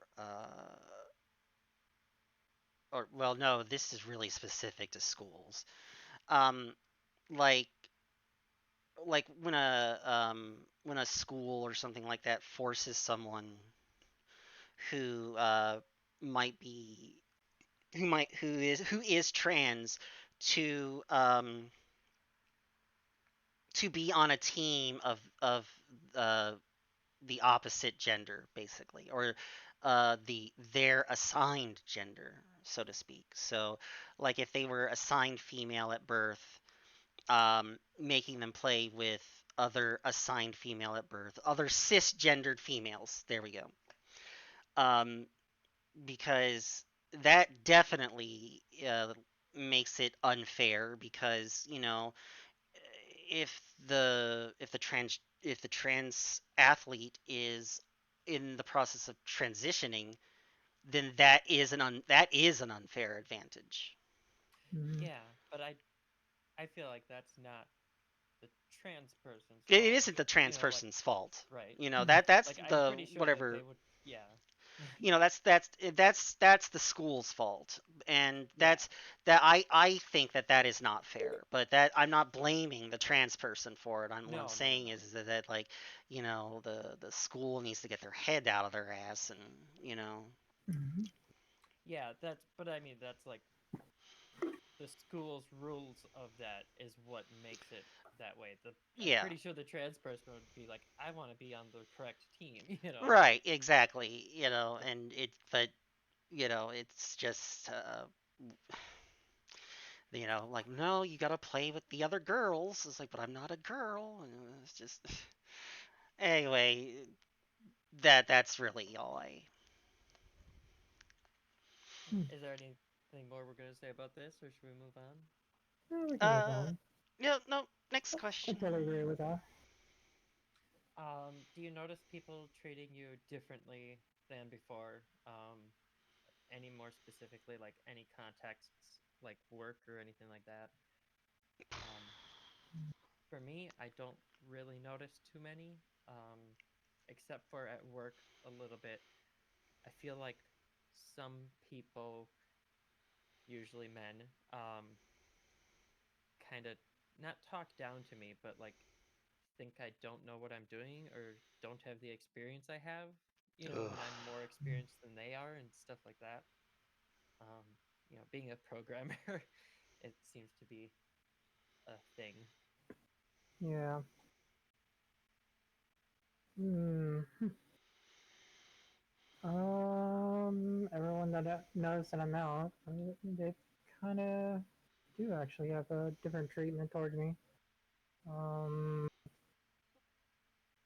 but or because I don't know, maybe everyone else is different nowadays. Still kind of confused. Like in many ways, it's like after I came out to my coworkers, I immediately kind of like lost the connection of like being like gamer buddies with them in a way.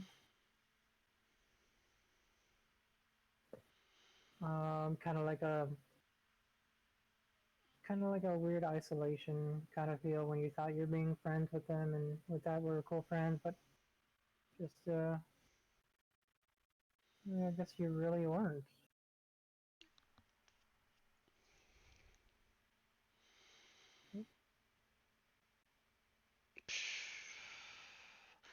Um. That's all I got though. um. I would say that.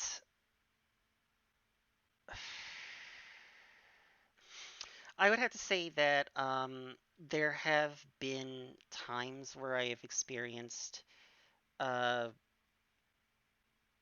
I guess, different treatment. I had started my transition working in a call center, um, doing technical support. Um, and during that process, I had gotten promoted to tier two technical support. So, I had staff under me, and I wasn't quite a supervisor, but like I mainly handled like escalated phone calls. So occasionally, um, you know, uh, I would occasionally you would get like customers um who would call in, and you know they would either not want to speak to the tier 1 representative, or had or like um basically had something that needed to be dealt with by the tier 2 person, and they would get transferred to me, and I would say, well, thanks for calling, blah blah blah, my name is Rain, tier 2 support specialist, how can I help you? And they would be like, what's your name? And I'd be like, my name is Rain, Rayne. And like, can I speak to a man? I'm like, okay, well, I'm the only tier 2 specialist that's in today, so you can speak with me, or you can call back tomorrow. And I had a few that just would not speak to me because, I was not a man. Oh. And like, I guess okay, so I guess that is another gender affirming moment that I had was, misogyny, yay. um but yeah, like I would definitely say that um I think if it has anything to do with like computers or electronics of any kind, like men don't want to speak to a woman. Certain men don't want to speak to a woman about their electronics or computer problems. Hmm. Yeah, I like the backhanded like compliment of, Yeah. oh, you see me as the correct gender at least, but right. Yeah, it's like, thanks, I think.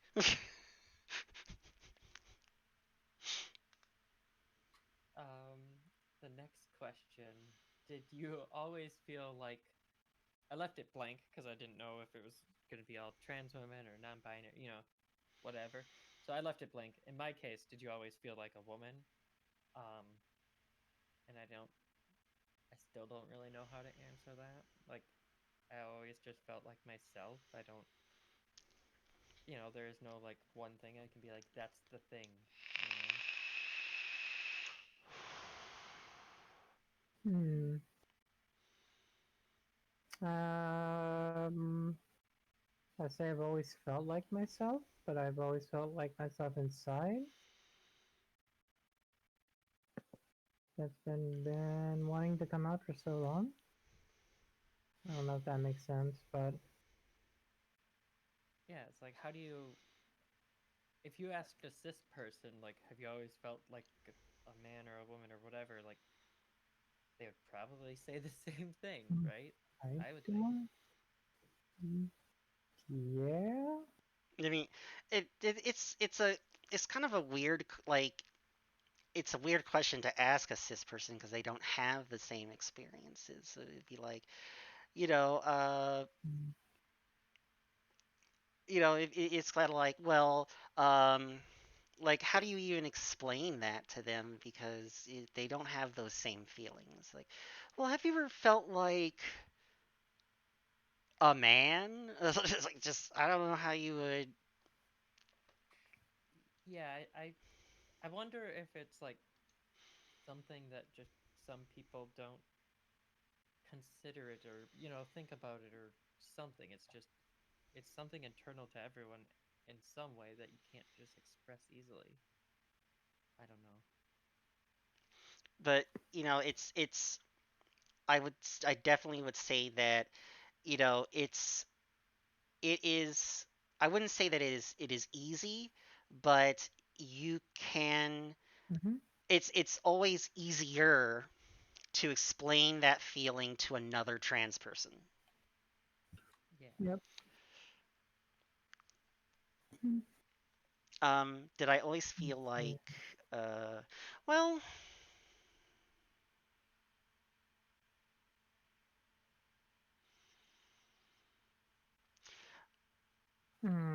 I guess you could say I've always felt that way, but there's like when you're growing up, um, it was really, really, I don't know. I guess you always felt like I always felt like I'm a woman, but I was always been told I was not, so it was always been a confusing growing up. And when I try to, let's see, try to try to come out when I was younger, I would actually get punished for it. So it was like, um, it's like I always felt it, but for the longest time I had to suppress it. So if that makes any sense there. Yeah. Yeah.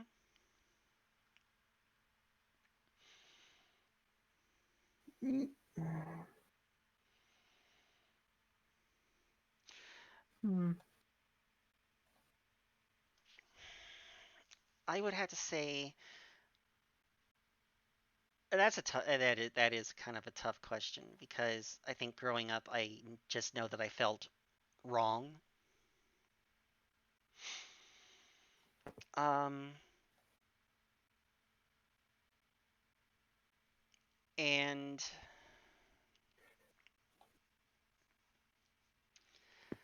uh, now, hmm, I don't know. Like, if I answer this question completely, it's gonna be most of the next question's answer. So, um, I guess definitely feel No. more. I don't. I don't want to say right, but I feel more like the way I should be.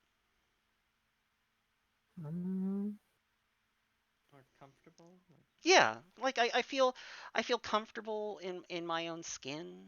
I feel like I don't feel wrong anymore.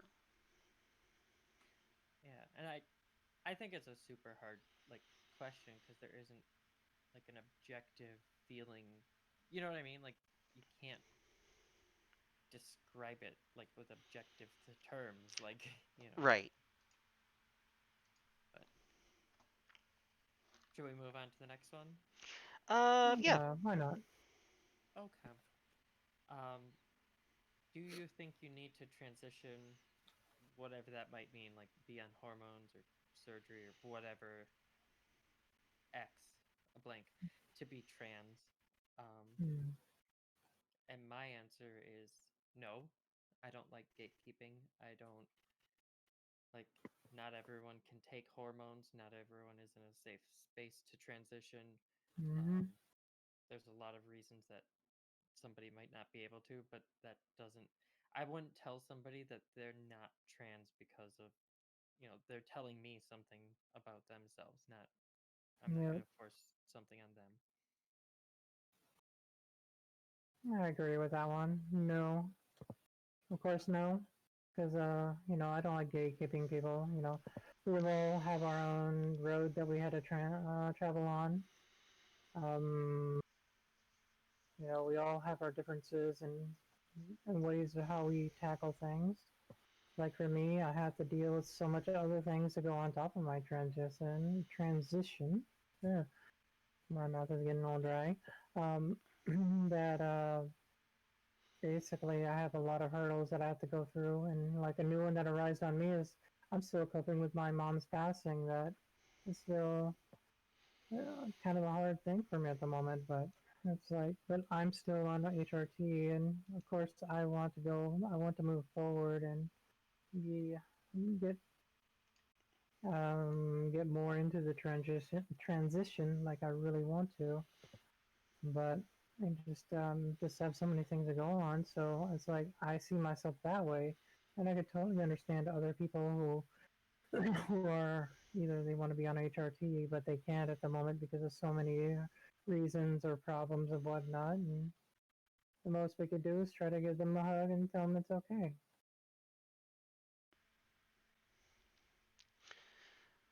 It'll be Definitely. fine. Yeah. Um. So I would say that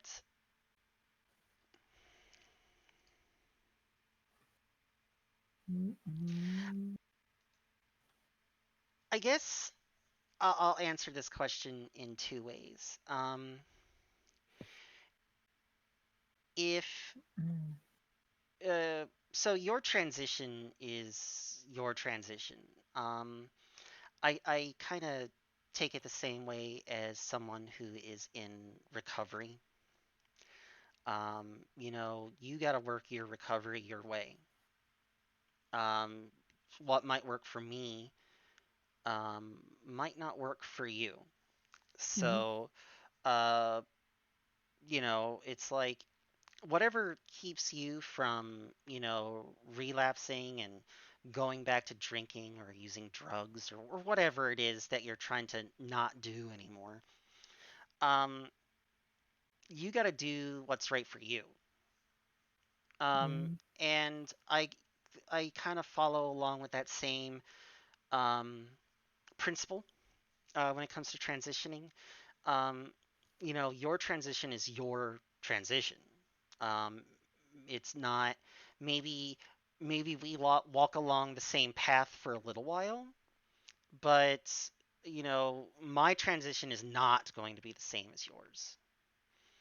Um, which leads me to the other answer that I wanted to say is that when I started transitioning, like I absolutely like had like this grand scheme of like, well, this is what I'm going to do for my transition, and I had like this, 5-year plan of what I was going to do for a transition. Like I'm going to take hormones, and then I'm going to do this surgery, and then this surgery, and then this surgery. Like I just like like I knew exactly what I was gonna do. I mean I kind of like had all of it planned out. And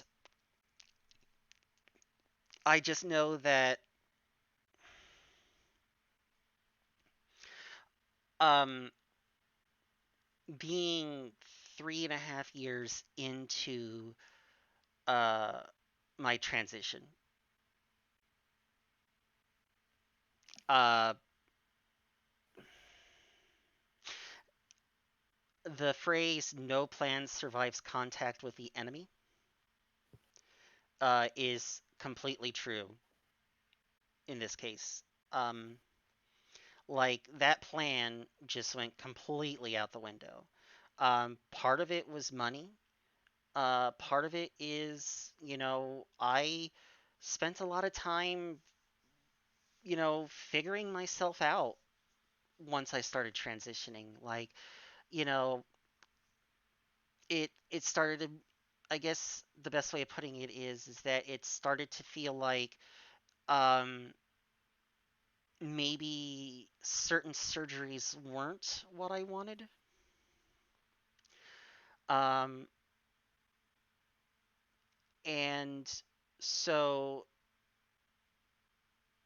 that was definitely um that was definitely where that is definitely where I'm at today is that um you know uh I I use she her pronouns. I also sometimes use they them, and in some instances use it's. um but for the most part, a majority of the time I use she her. And but that was like 3 years, 3.5 years of like journey that I had to take to get to that point. Um, but if you had asked me 3.5 years ago, like, no, my pronouns are she, her, and I can't wait for my new vagina. Hmm. um, and like a lot of things have changed for me. Uh, so I think it's just I don't know. I think that uh yeah. So, for other people, if you say you're trans, you're trans. Mm-hmm. And for me, um, I think that my answer changed over the years. Like if you had asked me when I first started transitioning, like you absolutely had to do these things to be trans. But that was how I felt about me.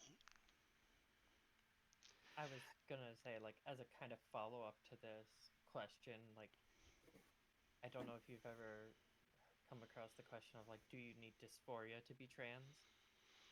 You know what I mean? Like, and that's how, like, like you just said, if No. someone says that they're trans, that is the truth. Like, Nope.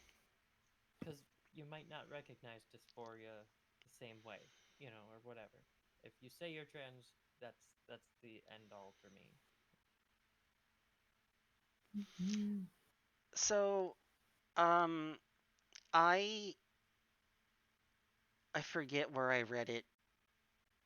Maybe it was Reddit actually. um, there was something that I read. Maybe it was like a day or two ago. Um, how it had talked about there are some people who don't get who don't feel dysphoria the same way as other people do. So,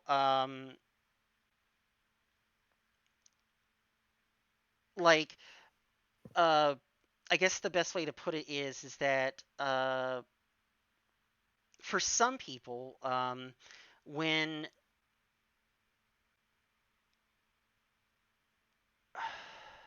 see, I don't know how to quite describe this because the way I feel dysphoria is different. So, like when I look in the mirror, sometimes the way I feel dysphoria is can be really easy to just easily described as like this just overwhelming depression about what I see. Um, so like like um, the person that I'm seeing in the mirror is never going to be feminine enough, and and I get this deep depression about it sometimes, um, which I manage with uh, medication and therapy. But my understanding is that that is not how everybody feels dysphoria. I so I If you had asked me years ago, including up until a couple weeks onto hormones, I would have said I don't have dysphoria. But like clearly after I took hormones, I had euphoria, like I felt great about everything, but Mm-hmm. I think it was just I don't recognize, like, that's just how I always felt. Like I didn't I didn't describe it as soul crushing. Like I would look in the mirror and I'd just be like, well, I don't like it, but it is what it is. And Mm-hmm. I didn't recognize that as anything but like for you it's totally different. Like, you know, or you have like you have the strong reaction. Not always, but you know, for me it kind of came in waves, I guess. But, but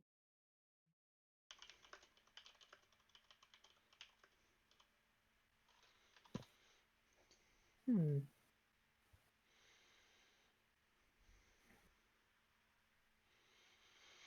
So, next question. Yeah, yeah. um did you have fears about transition, um and did they come to pass? So my biggest fear was that I would lose everything in my life, that all my friends, all my family, life was going to be bad, but that wasn't going to be a Mm, deterrent enough, right? Um, and it didn't happen like that. Like I lost very few friends and very few family, but that you know, everyone's situation is going to be different there, I imagine. But yep. that was my fear of I'm going to lose everything, but it's still not comparable to where I'm at now.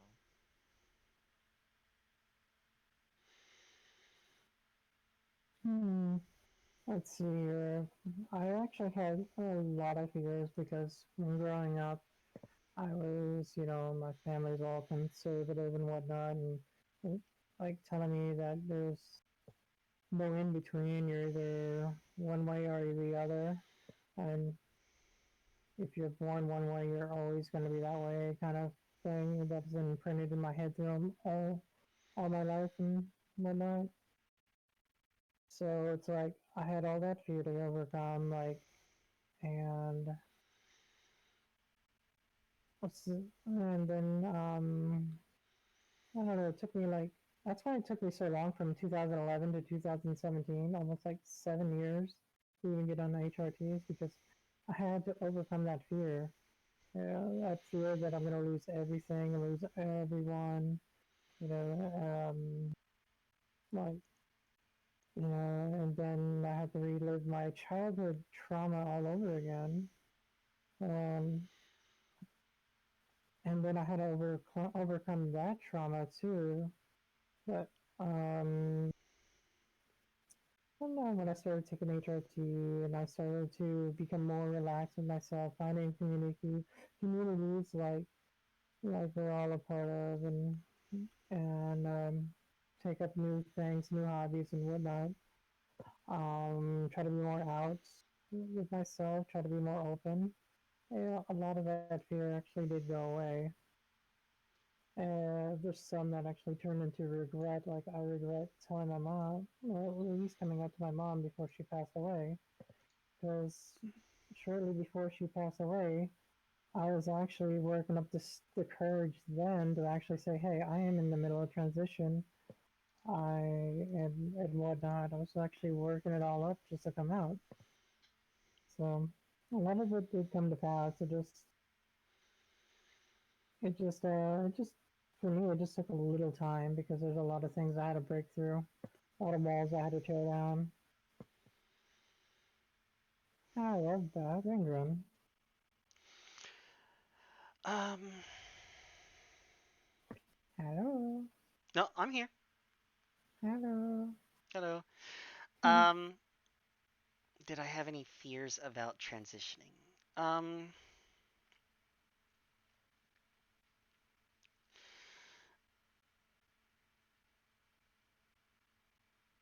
there was Mm-hmm. there was definitely a time that I felt like I was going to be alone in my transition.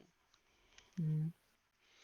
Um, I kind of I when I started transitioning, I did not know a single trans person. Um, or at least not to my knowledge.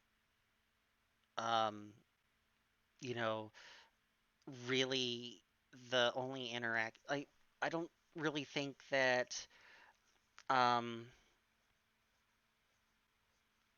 I don't think I really interacted with another trans person who was out um until I started spending time watching Twitch streams. And then that's not that long ago. So December of 2018. So like a year and a half into my transition before I started um you know trying to find a community to be a part of.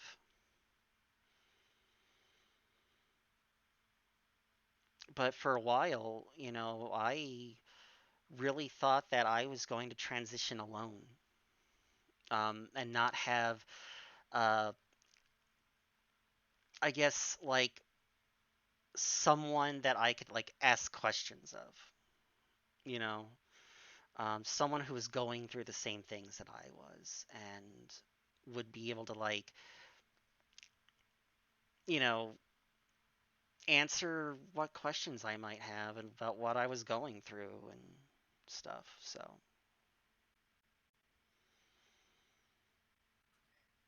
yeah. Um, I guess that kind of naturally leads to one of the questions. I don't know where it is on here, but do you know? Did you know when you had started? Did you have any friends or family in the LGBT community? Like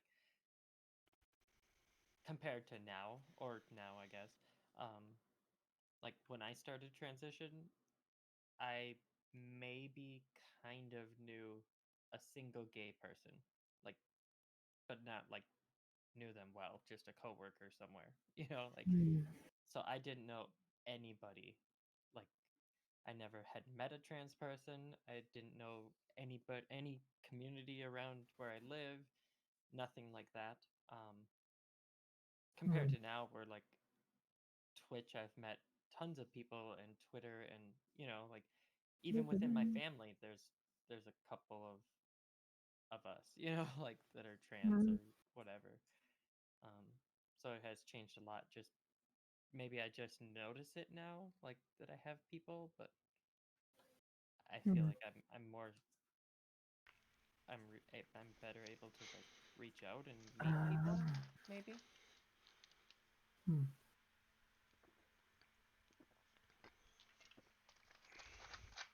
Let's see.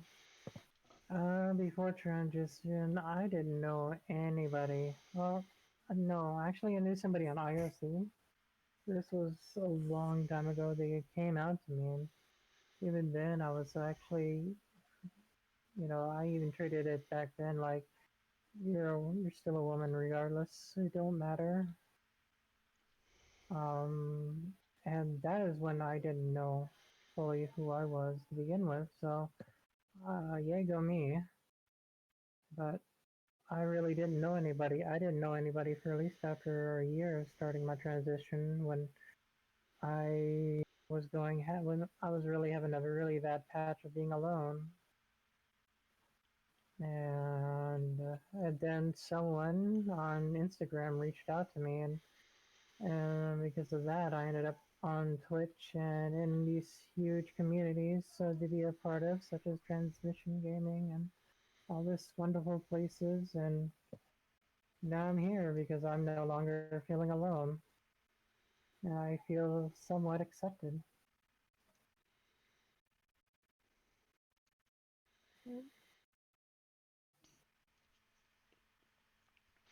Um, yeah, I, as I stated earlier, I didn't know any trans people, um, prior to transitioning or even, at the beginning stages of my transition. I definitely knew, well, I guess the best way of putting it is I knew some LG and B people, um, just people that I had met over the course of like 20 years that I had become friends with, but but no, not that I knew of anyway. And I guess even now, no one that I know locally to me. Uh, so no, no one that I know near me is trans. Uh, but yeah, it really wasn't until I got to Twitch, and kind of stumbled on Nicotine's stream that I found the community. Yeah, that's kind of how mine went. Like stumbled on onto it on like I wasn't even searching or anything and kind of fell into it. Which, Um, yeah, it's I was gonna ask if you had like you just answered. Have you been to like have you found any groups in your area like in person? Because I assume that we've all been a lot of like online on Twitch, etc. communities, but like I've never been to like an in-person group, but I actually have met several trans people since I came out.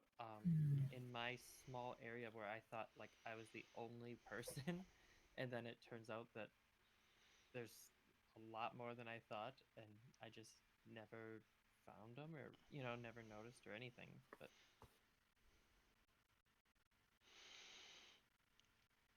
we had all met like individually though, not as like part of some community group or anything.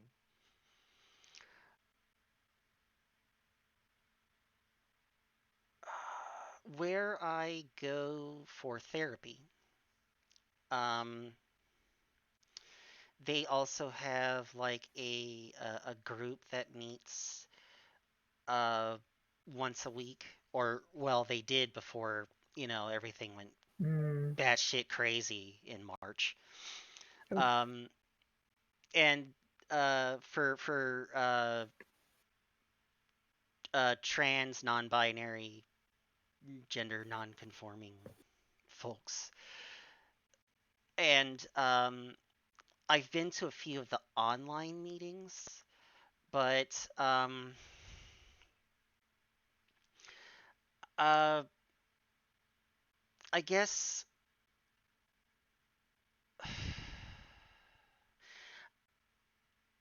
I don't. I know this. I don't know how to put this, I guess, but I found that I interact better with the people on Twitch than I do with the people in the therapy group. I don't know what that says about me, but like I see the same people in the group that I see, like they're there every Wednesday, and but I don't look forward to seeing them. But like when I see certain people in chat, I mean like, oh hey, there's such and such, and there's what's his face, and I'm happy to see them in chat, but I'm not. I guess I don't have feelings one way or another if I see someone in group.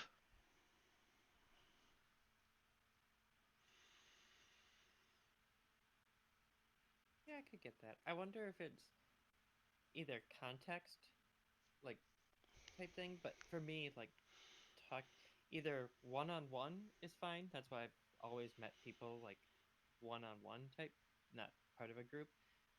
But online, I feel like it's a little like I don't have to.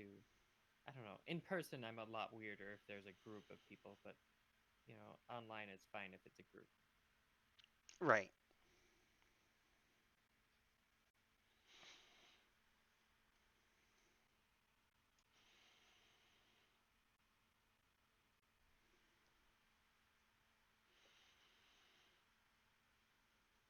All right, we'll move on to the next one. Okie doke.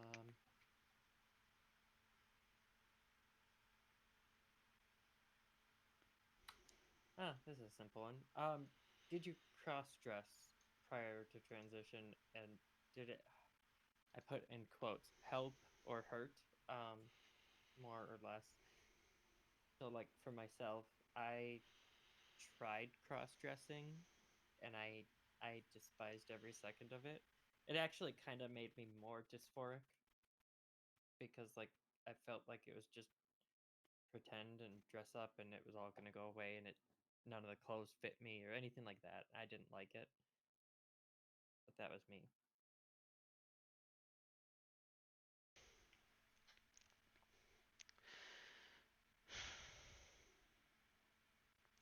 Um, I would say So no, I didn't cross dress. Hmm. Uh, Oops, I there, was talking. Nope, no, sorry. uh, there was.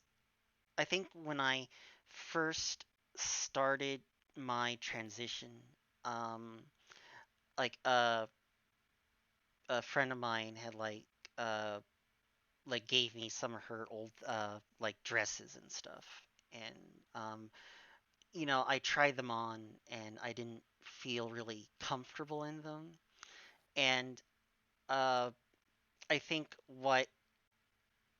it uh what it led me to was um like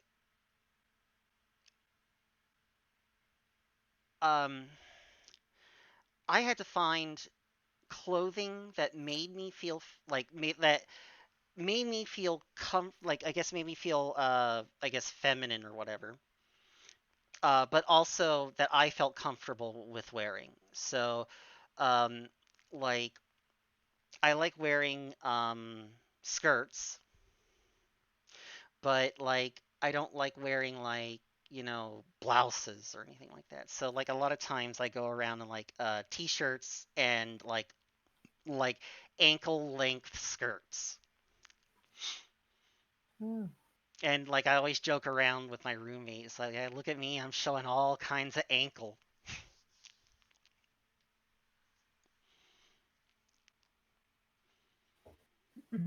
let's see here. Scandalous. Ah, mine was actually a weird story. Started when I was young, really young. In a way, I didn't just cross dress just to cross dress. I was also growing up. My mom was really into and all them kind of things.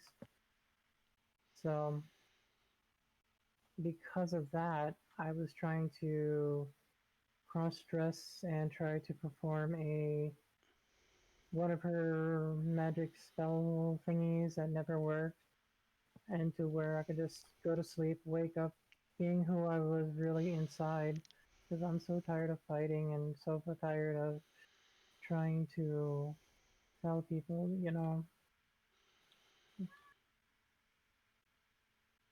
and trying to tell people, like what I'm going through and everything. I just rather show them this is who I really am. Yeah. So yeah, that's my pretty much experience about it. It's kind of strange, but I in the end, it's just like, yeah. And when I got caught with it, of course, I get traumatized about it because my own family would actually punish me and yeah, the '90s punishment stuff.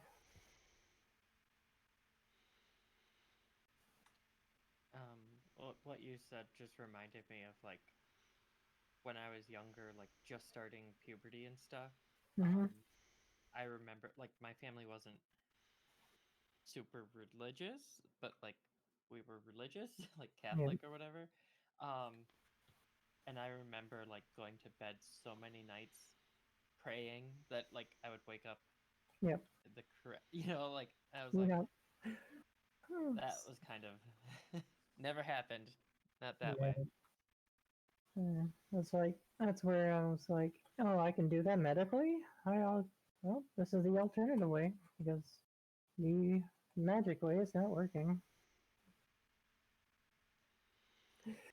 Uh, hmm.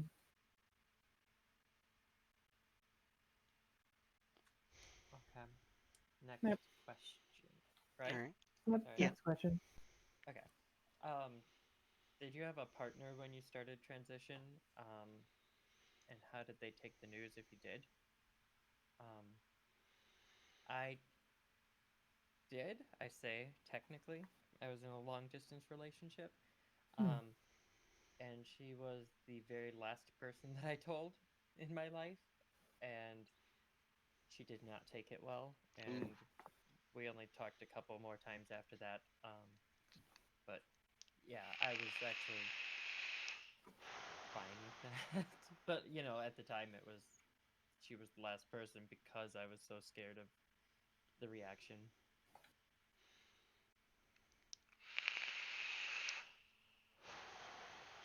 Hmm. Actually, because I've been burned so many times before, that's when I decided to put it all aside for now and just work on myself, work on my transition from there. So no, I didn't have one. Um, so this is a funny story. Um, I did not have a partner when I started transitioning. Um, as I've stated previously, I've Mm-hmm. lived a pretty sheltered life. Um, I I probably I guess let me put it to you this way. The partner I am with now is the first serious partner I have ever had. Um,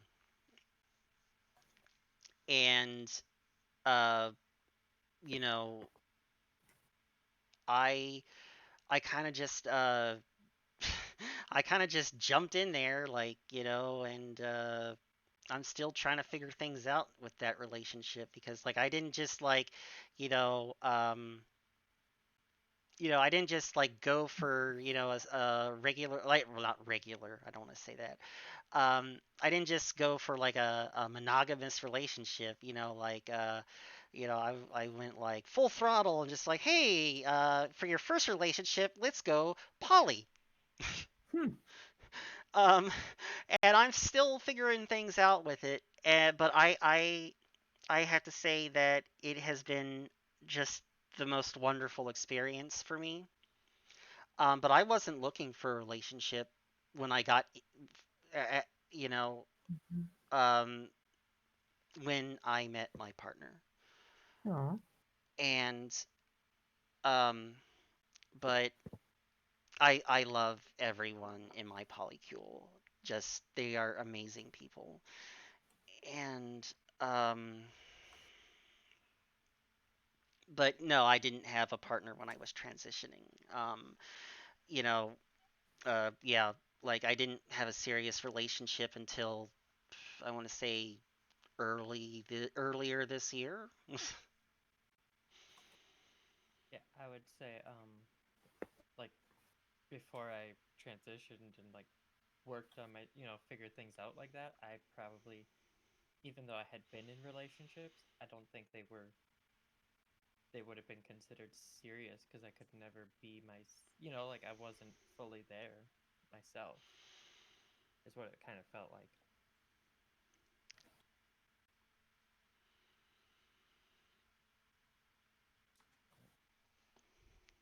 Um, hmm. Next question is: were you transphobic in the past? Um, and I think I probably was, yeah, and probably homophobic too in a lot of ways. Not like intentionally going out of my way, but like just things that I had internalized from media and stuff like that, like the misconceptions that I had. You know, when your only reference point is like Ace Ventura or um, Mm-hmm. Jerry Springer, like you don't get the greatest of views. Hmm. Actually, I wouldn't say I was or wasn't. I was more of a I didn't know. You know, Yeah, I don't you mean know. like yeah, like unintentionally maybe, but I But didn't. it's like I did hang around people that were. I actually had family that were as well.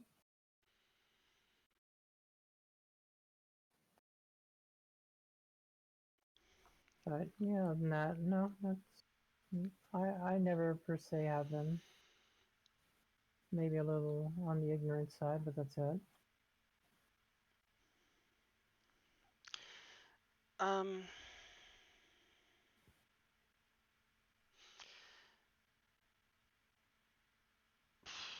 I would, well,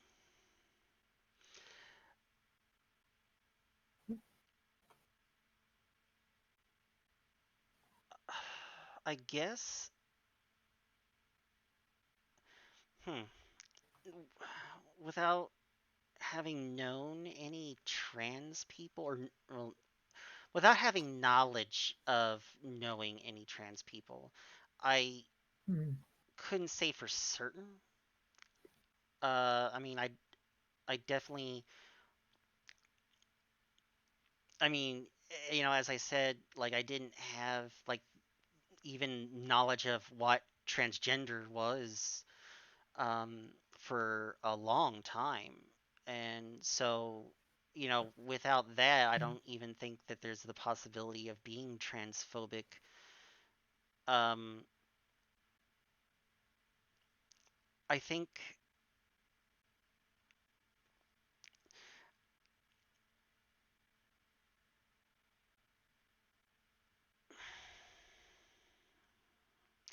no, I'm gonna say that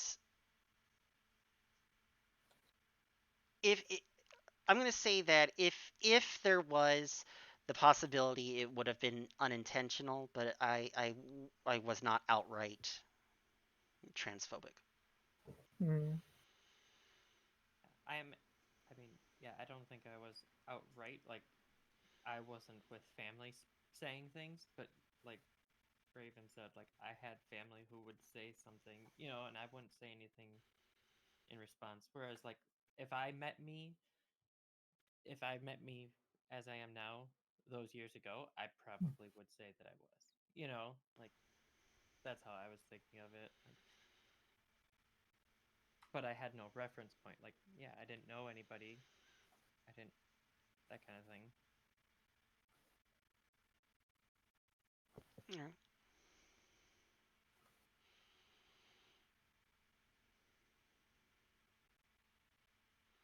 Um, Next question is, oh, and by the way, like if you either of you need to take a break, let me know and I'll like stop rapid fire questions at you. Like,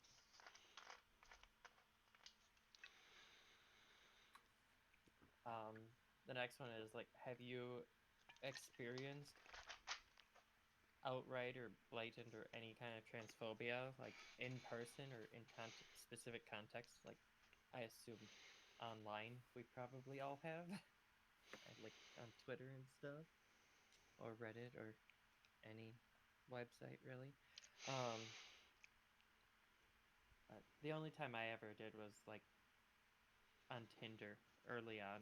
Like there was some people that were quite rude, but nobody has ever said anything in person except for like those early years where I heard a kid once say, "Is that a boy or a girl?"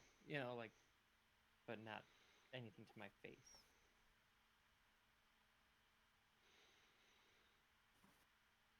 Hmm.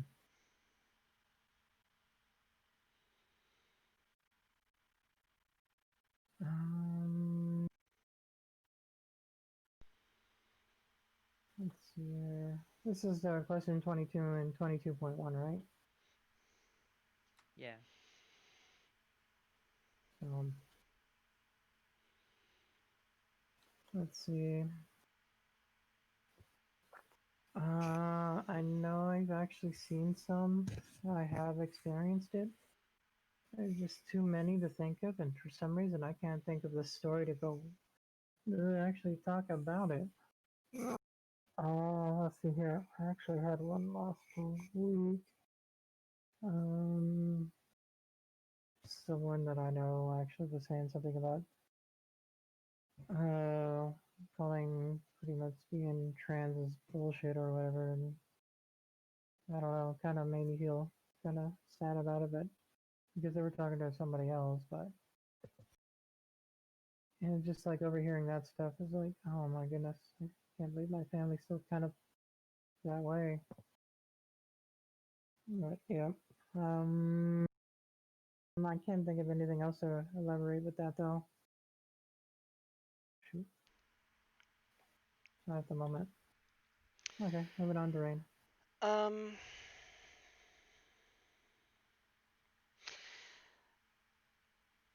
indirectly, uh, well, I moderate chats Oh yeah, for several trans streamers. So yes, see I've why, see why. experienced uh transphobia that way. Mhm.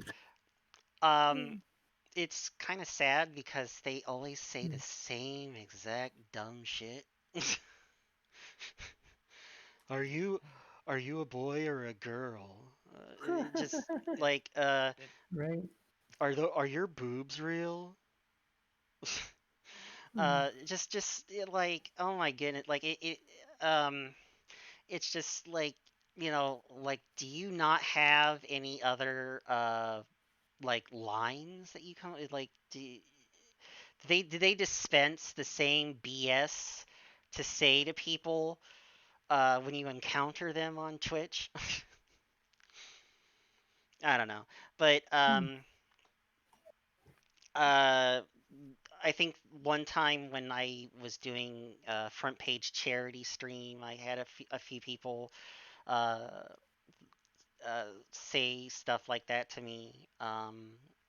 You know, but uh, I think in person, directly, really only my mother. Hmm.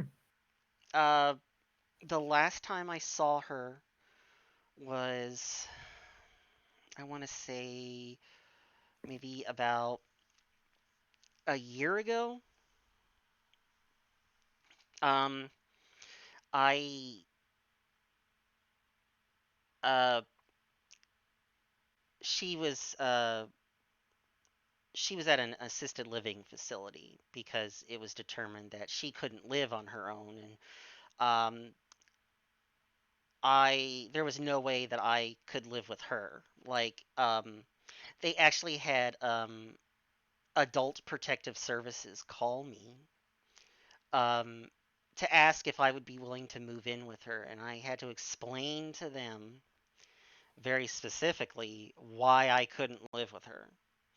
Um, and I had to explain to them about, being like that is like probably the one of the worst phone calls that I ever had to do because like, explaining to a stranger on the phone, like being trans, Mhm. explaining to them my past history with alcohol and binge drinking and the toxic environment that she created when I was living with her.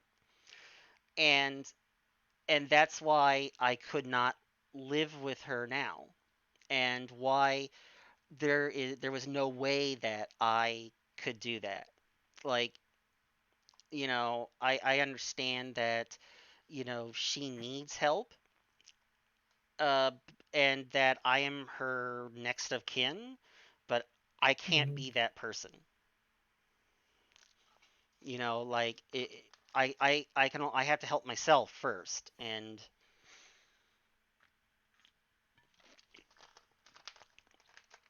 if Mhm. I put myself back in that situation, it's not helping anybody. So she wound up being moved to an ALF, um, and she had contacted me about something, and um, Mhm. I went to go back to her apartment before they had thrown out everything, and went to pick up a few of her possessions that she wanted to keep. Um, and I had brought them to her a few days later. And when I had gone to drop them off, I was, wearing what I normally like to wear. So I had on a t-shirt, a ankle length skirt. I had on makeup. I had my hair, was like, brushed and, like, uh, done in a way that, I guess the best way of putting it is that you shouldn't point to this person and say, uh, you if you like if you saw me walking up, you wouldn't immediately say that's a guy. Um, so she so I walk in and I bring her her stuff, and she says, "Hello." And she introduces me to the nurse and her roommate. "Oh, hey, have you met my son, Dead Name? He's here to drop off some of my belongings."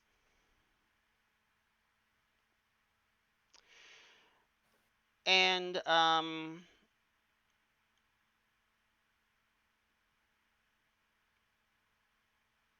and then she looked at me and she's like, "Thanks so much for bringing those. I love you. Give me a hug." And I'm just like, I left. Um, I had to get out of there because that was just yeah. So in person, definitely my mother. Um, and of course, obviously, you deal with some. I wouldn't even call them awful people. They're just randos in chat who spout the same BS as the other randos in chat. um, but I think anybody who's a moderator for a trans streamer has dealt with those people before. So yeah, that's my answer. Um, I already know what your answer is going to be, but the next question was,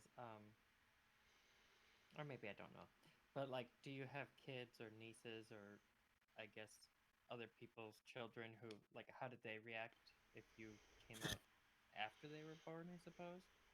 Like my family is super large. Like I'm the oldest actually, so any I have a couple nieces and stuff. I don't have any kids of my own, but like none of the kids have ever said anything or you know what I mean? Like I don't know if their parents talked to them or if they just didn't care or they always called me auntie and everything like and it was never an issue but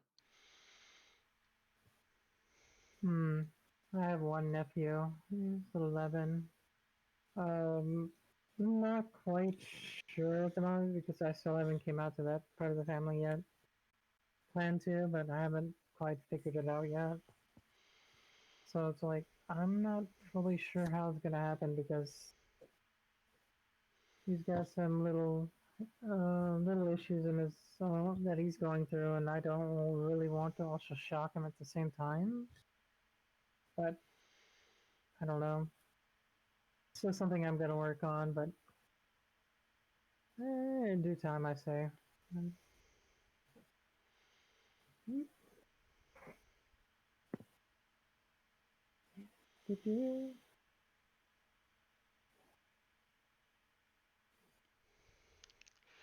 um, uh, no, actually, um, I, only child, um, was never really in any serious relationships to have kids, so no kids, no nieces, nephews. Um, I have had I have friends who have kids, I guess. Um, they, you know, um, they were,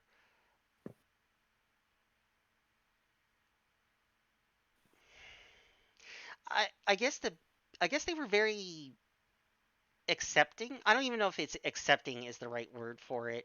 I guess the best way to say it would be they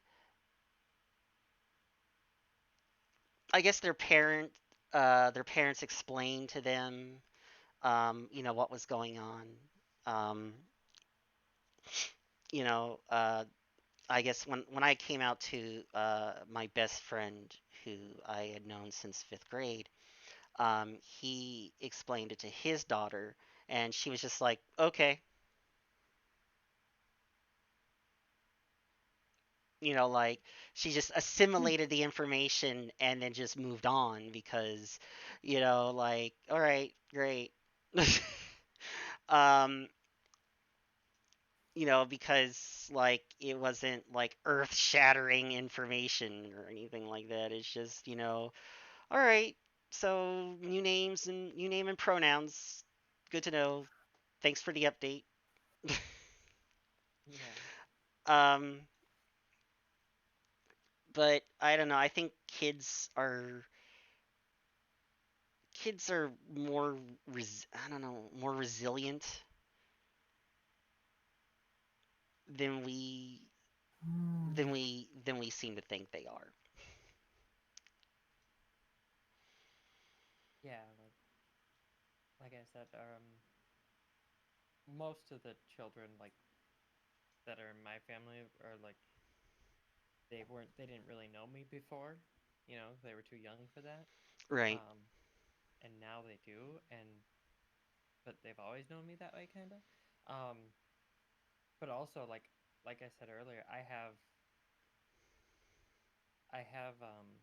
other trans people in my family. So like one of my cousins is like a trans guy, and well, not a guy because he's not old enough for that yet, but like a trans boy. Um, so like I feel like that's kind of accelerated how accepting and how quickly it spreads through my family of like like seeing that there's other trans people. Like they might not see me very often, but they definitely see him a lot. And if they accept him, they should accept me, that kind of thing. Like, but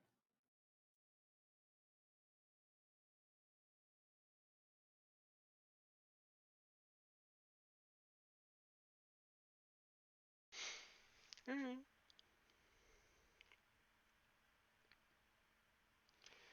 Uh, I guess next question. yeah, I feel like we kind of answered the like. Do you think there's a lot of hoops and hurdles or gatekeeping with transitioning? Like, Uh, there can be. yeah, like for me, I went for hormones. I went informed consent, so there was like none there. But for surgery, like I, you know, to get a vagina, I had to have multiple therapists tell me like, yeah, that's okay. Like so in that case there was, and Yeah, I don't like it. I think it really I mean, it depends on where you're at. Uh, like physically where you are located can mean the difference between you know, easy access to hormones, or you're jumping through a million hurdles and waiting 6 years to see a doctor. UK. Yeah, yeah, that's true. um, so yeah, unfortunately, I think some people, just based on where what country they're in, or even what state they're in, or have more hoodles, have more hoops and hurdles than other people, and that sucks. I think everybody should have informed consent, access to medication. Um, uh, I also am a firm believer in therapy, um, but not all therapists are the same, unfortunately. So, I mean, I wish that, all therapists were easy access to a W path letter, but they're not. Um, I wish all Planned Parenthoods were access to a um, informed consent. But I know where I live, the ones near me did not offer that option. So,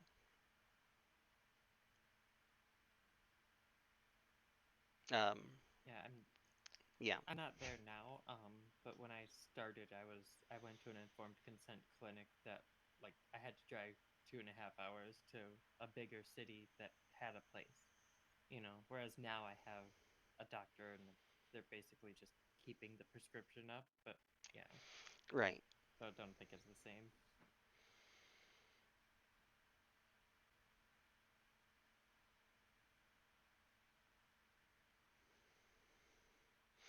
I think I think we might have answered 25 uh, just Um, by answering the other I, questions. yeah, I think we did. I was gonna skip that one.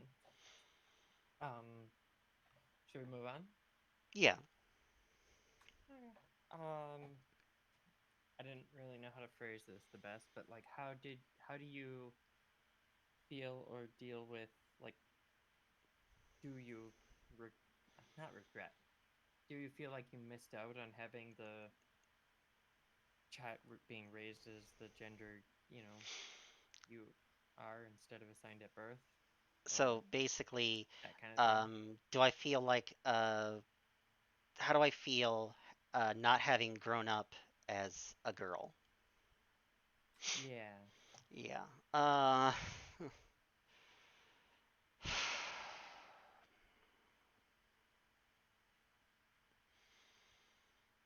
that Or do you is like?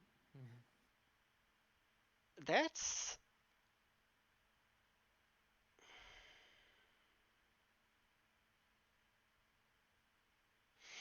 If you want to think on it, I'll give my answer. Um, uh, I I need to organize my thoughts for that answer if you want to go ahead. okay, for me, it's like I don't really I don't really look to the I don't dwell on the past too much. Um, and now I would much rather look to the future, like than dwell on it. Um, and I didn't really have a typical childhood anyways, so like I wouldn't have gotten any idealized experience either way. But like even if I could like time travel and you know sort all of that out and be like, well, now I can transition before anything ever happened or whatever, I wouldn't have been ready for that. Like it wouldn't have mattered really in the long run. I wasn't ready for that kind of information.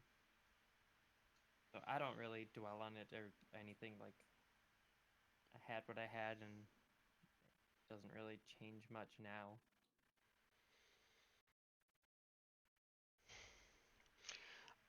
Um,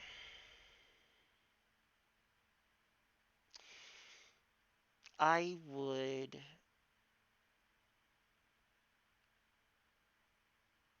I feel like I feel like that maybe I did miss out on some things. I mean, I can't change the past. Um, so I don't really dwell on that much, but yeah, I there's definitely experiences that I am not going to have because I did not grow up as a girl or a female or whatever. Um, I think the I don't know. Has a cisgendered woman ever said to you, Oh, well, fortunately, you'll never have to worry about having a period. Like, No, but I know what you mean. like you, like, I get that you think that that you are saying something nice to me. That what you're saying to me is saying something that is beneficial. But um, what you don't realize is that I will never have the experience of having a period, of having a menstrual cycle, um, of you know having to go through that. I will never have that.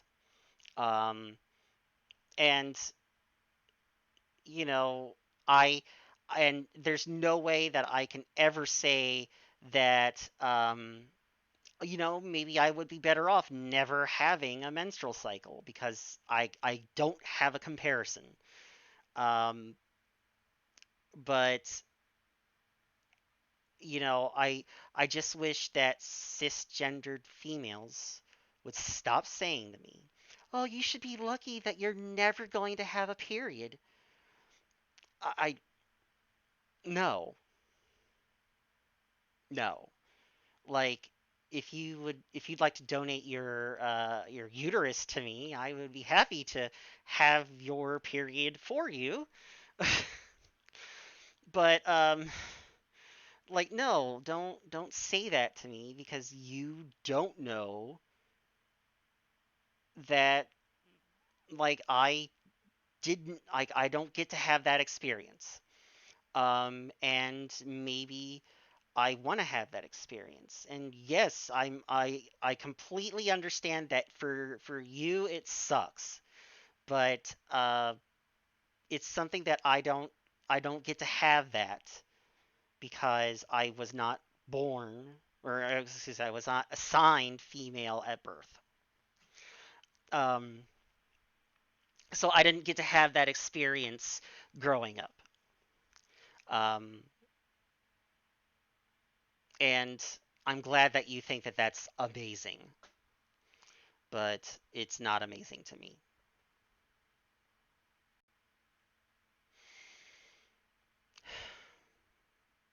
All right, that's I'm done.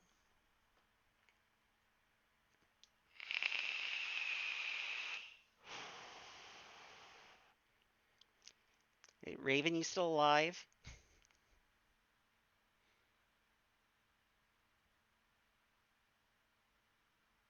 Did, did this? Hello, is this thing on? I see her. Oh no, She's muted at the moment. yeah no. Oh, I was muted. Oh. Sorry. Sitting here trying to talk. Question was this again? 26. 26. Oh yeah, I was just talking. Oh, I was saying this on mute was that I actually was writing a story about this. I was trying to I was trying to like rewrite my whole story if I grew up as the gender that I wanted to be, and but that's like a whole complicated thing in some ways. I I would say shoot. Actually, I don't know. It's a little complicated one there. Because if I would have grown up with the gender then, I wouldn't know what I know now. But yeah, I'm, I'm gonna have to pass on this one. I can't fully answer this one correctly. Yeah. So, I know we didn't really have a um, structure or anything. I didn't know if it's been a while. I Yep. should have checked in a lot earlier. Like, Hmm. are you okay to keep going? Do you want to stop, etc.? Like, any thoughts? Uh, yeah, I know we've been at this for a while. Um, Hmm. Yeah, it's been a while. I think, Hard love, hello again. Long time no see. Have, uh, um, mhm, I don't mhm. know. Do you want to maybe skip down to question 29? Sure. The question is, do you feel like LGBTQ plus have a strong community? Um, and I don't think that they do. Like, I feel like it's a lot of sub communities. Yep. I don't think there is like one big. I think it's just a lot of smaller subgroupings that are kind of lumped into that and changes a lot based on like their background, their location, geography, that kind of stuff. But I don't feel like um, maybe there's similarities, but I don't feel like the trans person in the most liberal place is going to have the same kind of sense of community that they might have there with Mm, somebody in the Middle East or something. Like I don't feel like you can say those are mm. super strongly connected, I guess. I don't know.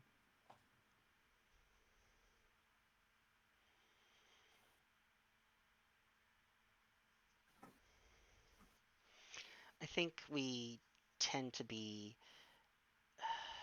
Hmm. I know I know Vegas had its rough patches here and there, but it's an alright community. I think it's doing better. I know a couple of years ago it had its major downfalls and whatnot, but I think it's actually starting to get a little better here and there. It just it takes time. I But I guess I think like yours, maybe not yours specifically, but a city might have a strong community, but then if you yeah, go to the next town over, it's not going to be the same it- community. Like yeah, it's not organized that way. yep, Yeah, in general, no. I think yeah, that, yeah, there can be patches, like cities, that can have um, strong a strong community, and you know maybe and that community might cover um, everyone in that group, but sometimes and this kind of leads into question 30. um, it's certain communities. Uh, it's kind of like when gay marriage got legalized. Um, it's kind of like uh, they're like, okay, like a lot of time. Well, in certain communities, um, uh, I think once once lesbians and gays got what they wanted, they just kind of forgot everybody else. yep, And they forgot that they got there um, on the backs of trans people. uh, and like they were just like, oh, we got what we wanted, so fend for yourselves, bye. um and it's not that's not everywhere. um yeah, but it is it is a thing that is occurring, and hmm, um, I think that is an issue that I definitely have with the LGBTQ community, is that sometimes the community does not cover all of those I sometimes it stops at L and G, and that's as far as it Yep. goes. Because you know, sometimes they don't think bi people exist. Um, So, and Mhm. you know, Um,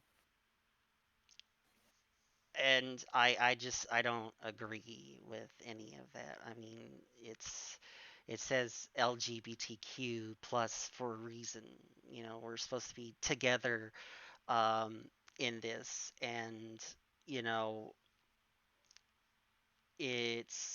like I don't know, like I feel like for we should all still be fighting, and for them to just be like, oh well, we got gay marriage, so we're done, we got what we mm, wanted, bye.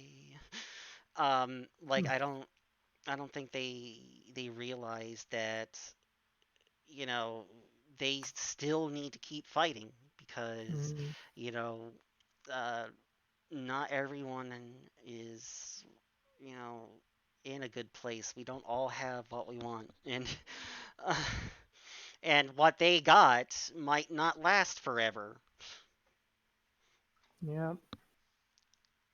so that those two questions, the one of like, do you feel there's a strong community, and then your biggest issue with the community.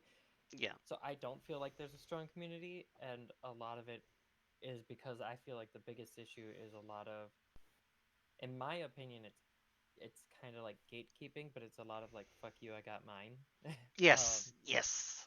but a lot of gatekeeping of like, well, you're not really trans if this, or you're not really gay if that, and it's, a lot of it's not, a lot of fractures. Mm, Um, and mm. I don't know. I it Yeah, and just like that is time. my biggest, yeah, my biggest issue is like, you're part of a marginalized community, and you're just like, fuck you, I got mine, pushing down another one. Like, you should be trying to help everyone, not, I don't know, not stepping on them, you know. Yeah.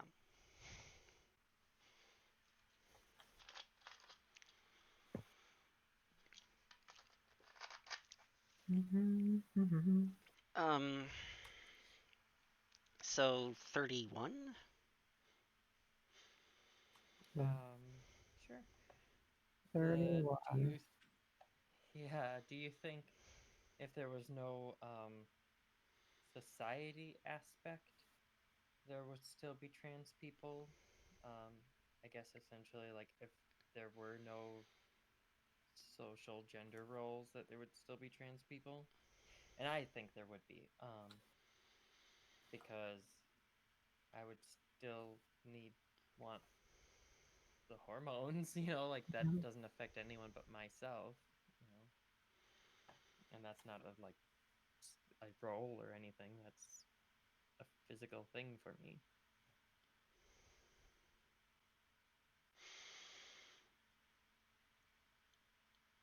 Hmm. So I Hmm. think they'd still exist in a way. Just so it'd probably be harder, maybe.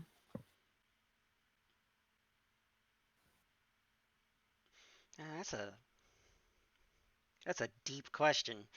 Uh, Yeah, hmm, it's hard to answer, really. Yeah.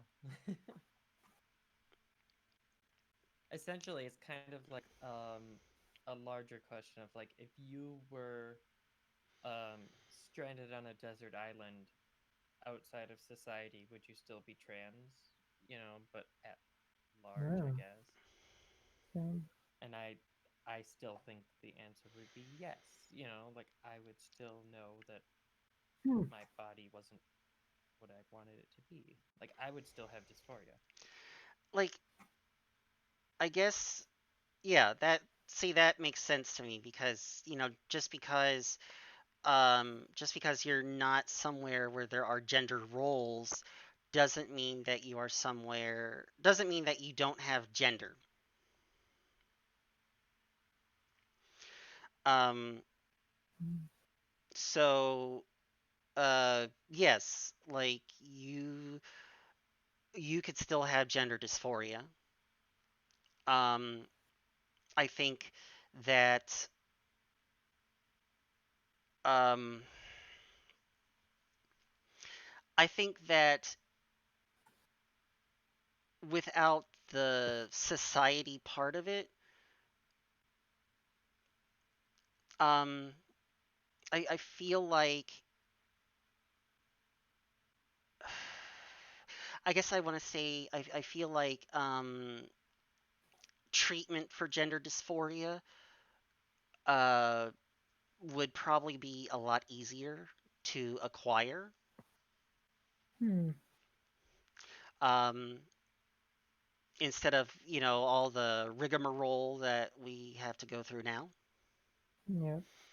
um, they would I think that research into it would be far more advanced than it is now, and I think that um, it would be something that um, they would be able to recognize early on, so that uh, you know people who have gender dysphoria wouldn't have to suffer um, through that for years on end, and possibly have to, go through like the depression and the possible suicide and all of that stuff. And I think that that would be possible if society wasn't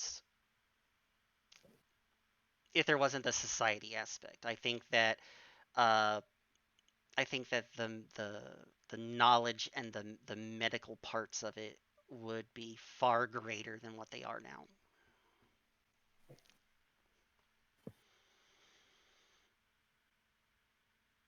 Hmm.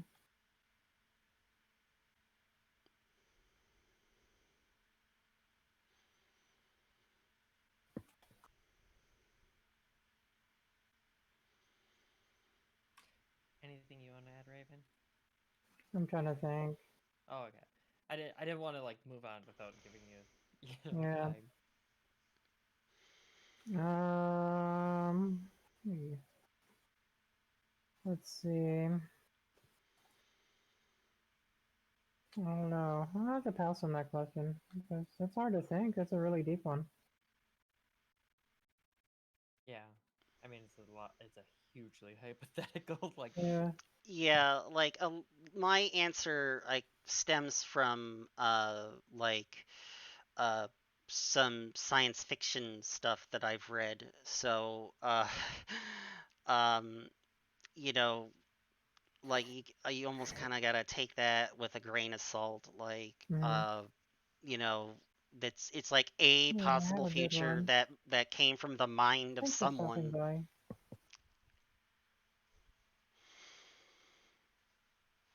um all right, so I guess Yep. last, huh? yeah. Do you recall any? I put advice in quotes because maybe not all of it was advice, but like anything that people gave as advice, I kind of guess. Or I guess generalities that you disagree with, like they're outdated or strange or just whatever. And Mm. I can't really think of anything. Like most of it seems to be consistent.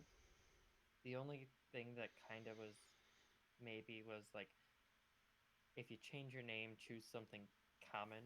I put like in quotes, like, and I don't know if Mm. I agree with that, but the logic was like you'll blend in easier if you don't stand out that way. Like, but I don't.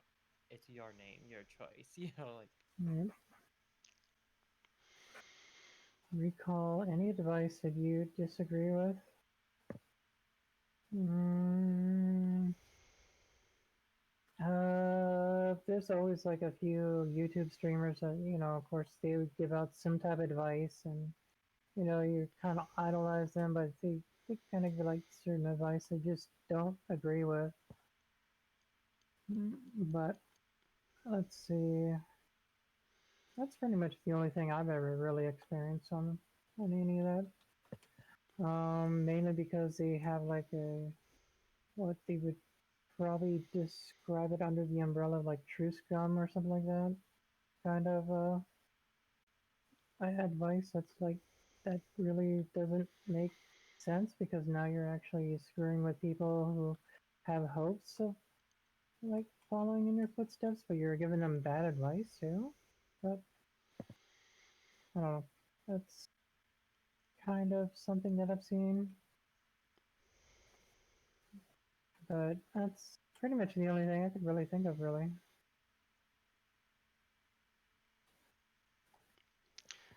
Hmm. Um,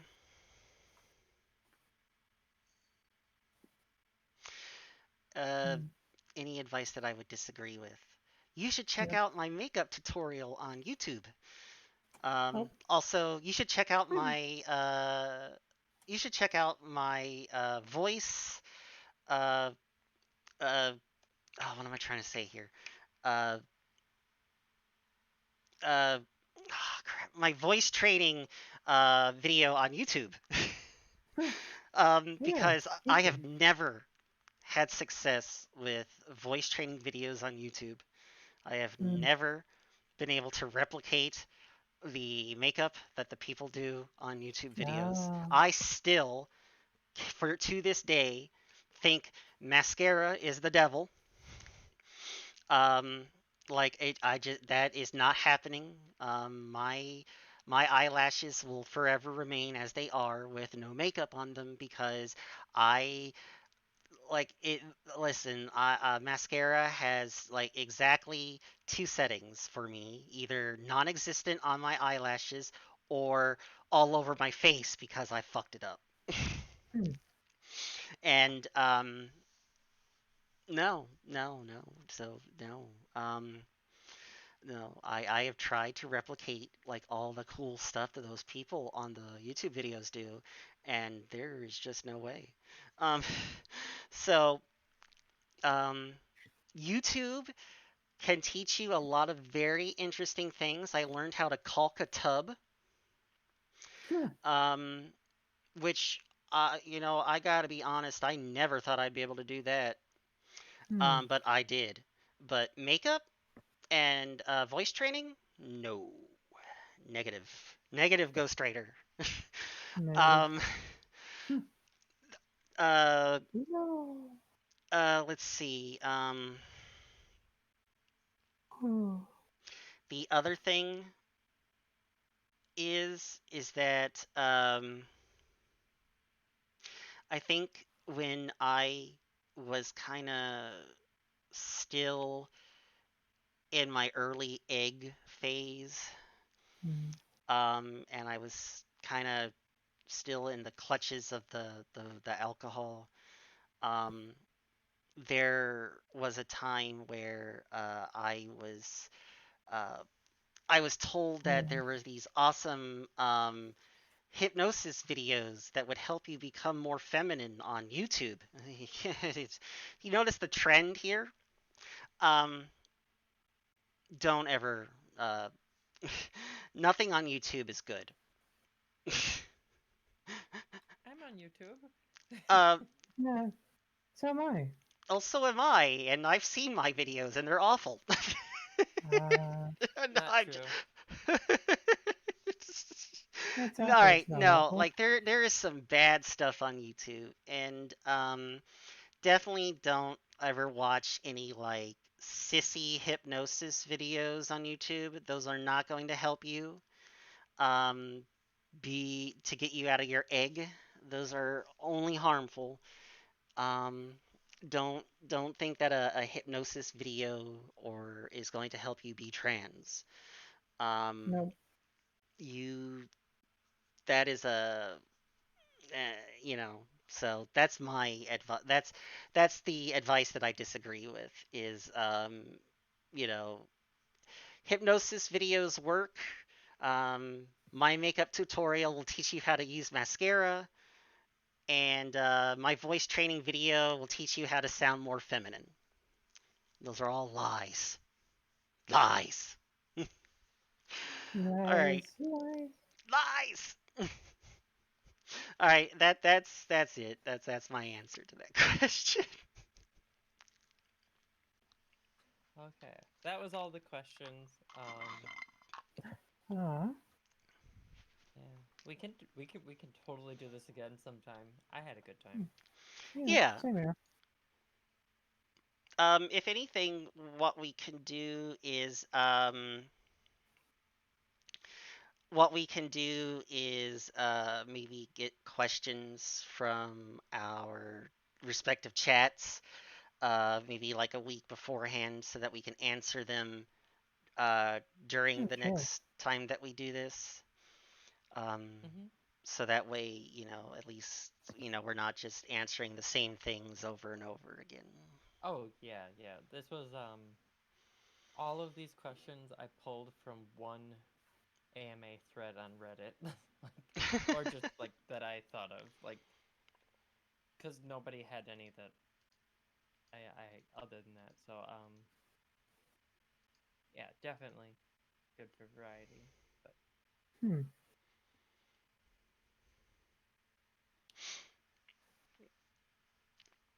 um, so yeah, that's all right. Well, this is good. I'm glad that I did this. Yay. And Same here. uh, because I have always wanted to do one of these, and so I'm glad that I had the opportunity to. as am I. I'm gonna jump off of here and and get off of streaming and go to bed because it's almost midnight. But Yeah, yeah, Alright. it is 12:40 here. Um, and I do want to say this one thing. Mhm. Poggers is not an academic term. uh, isn't it though? No, it's not. I don't use any. I don't listen to hip hop. Um, yeah, I Anyway, don't use any of the Twitch lingo. yeah, But yeah. All right, well, have a good night, you two. Yeah, Thank you too. you so much. I hope that we can do this again in the future. same. Alright. Have a Alrighty, good Just night. have a letting you good know. Have a good night. night, everyone. Alrighty. Mm. Boop. All right, chat. That is it for me. I thank you so much for joining me tonight. It has been an experience, and I hope to do this again in the future. Um, Thanks for joining me. I love you all so much for staying up with me late at night. Um, I love you all. Love yourselves. Love each other. And I'll see you tomorrow morning for some coffee and Animal Crossing. Good night, everybody.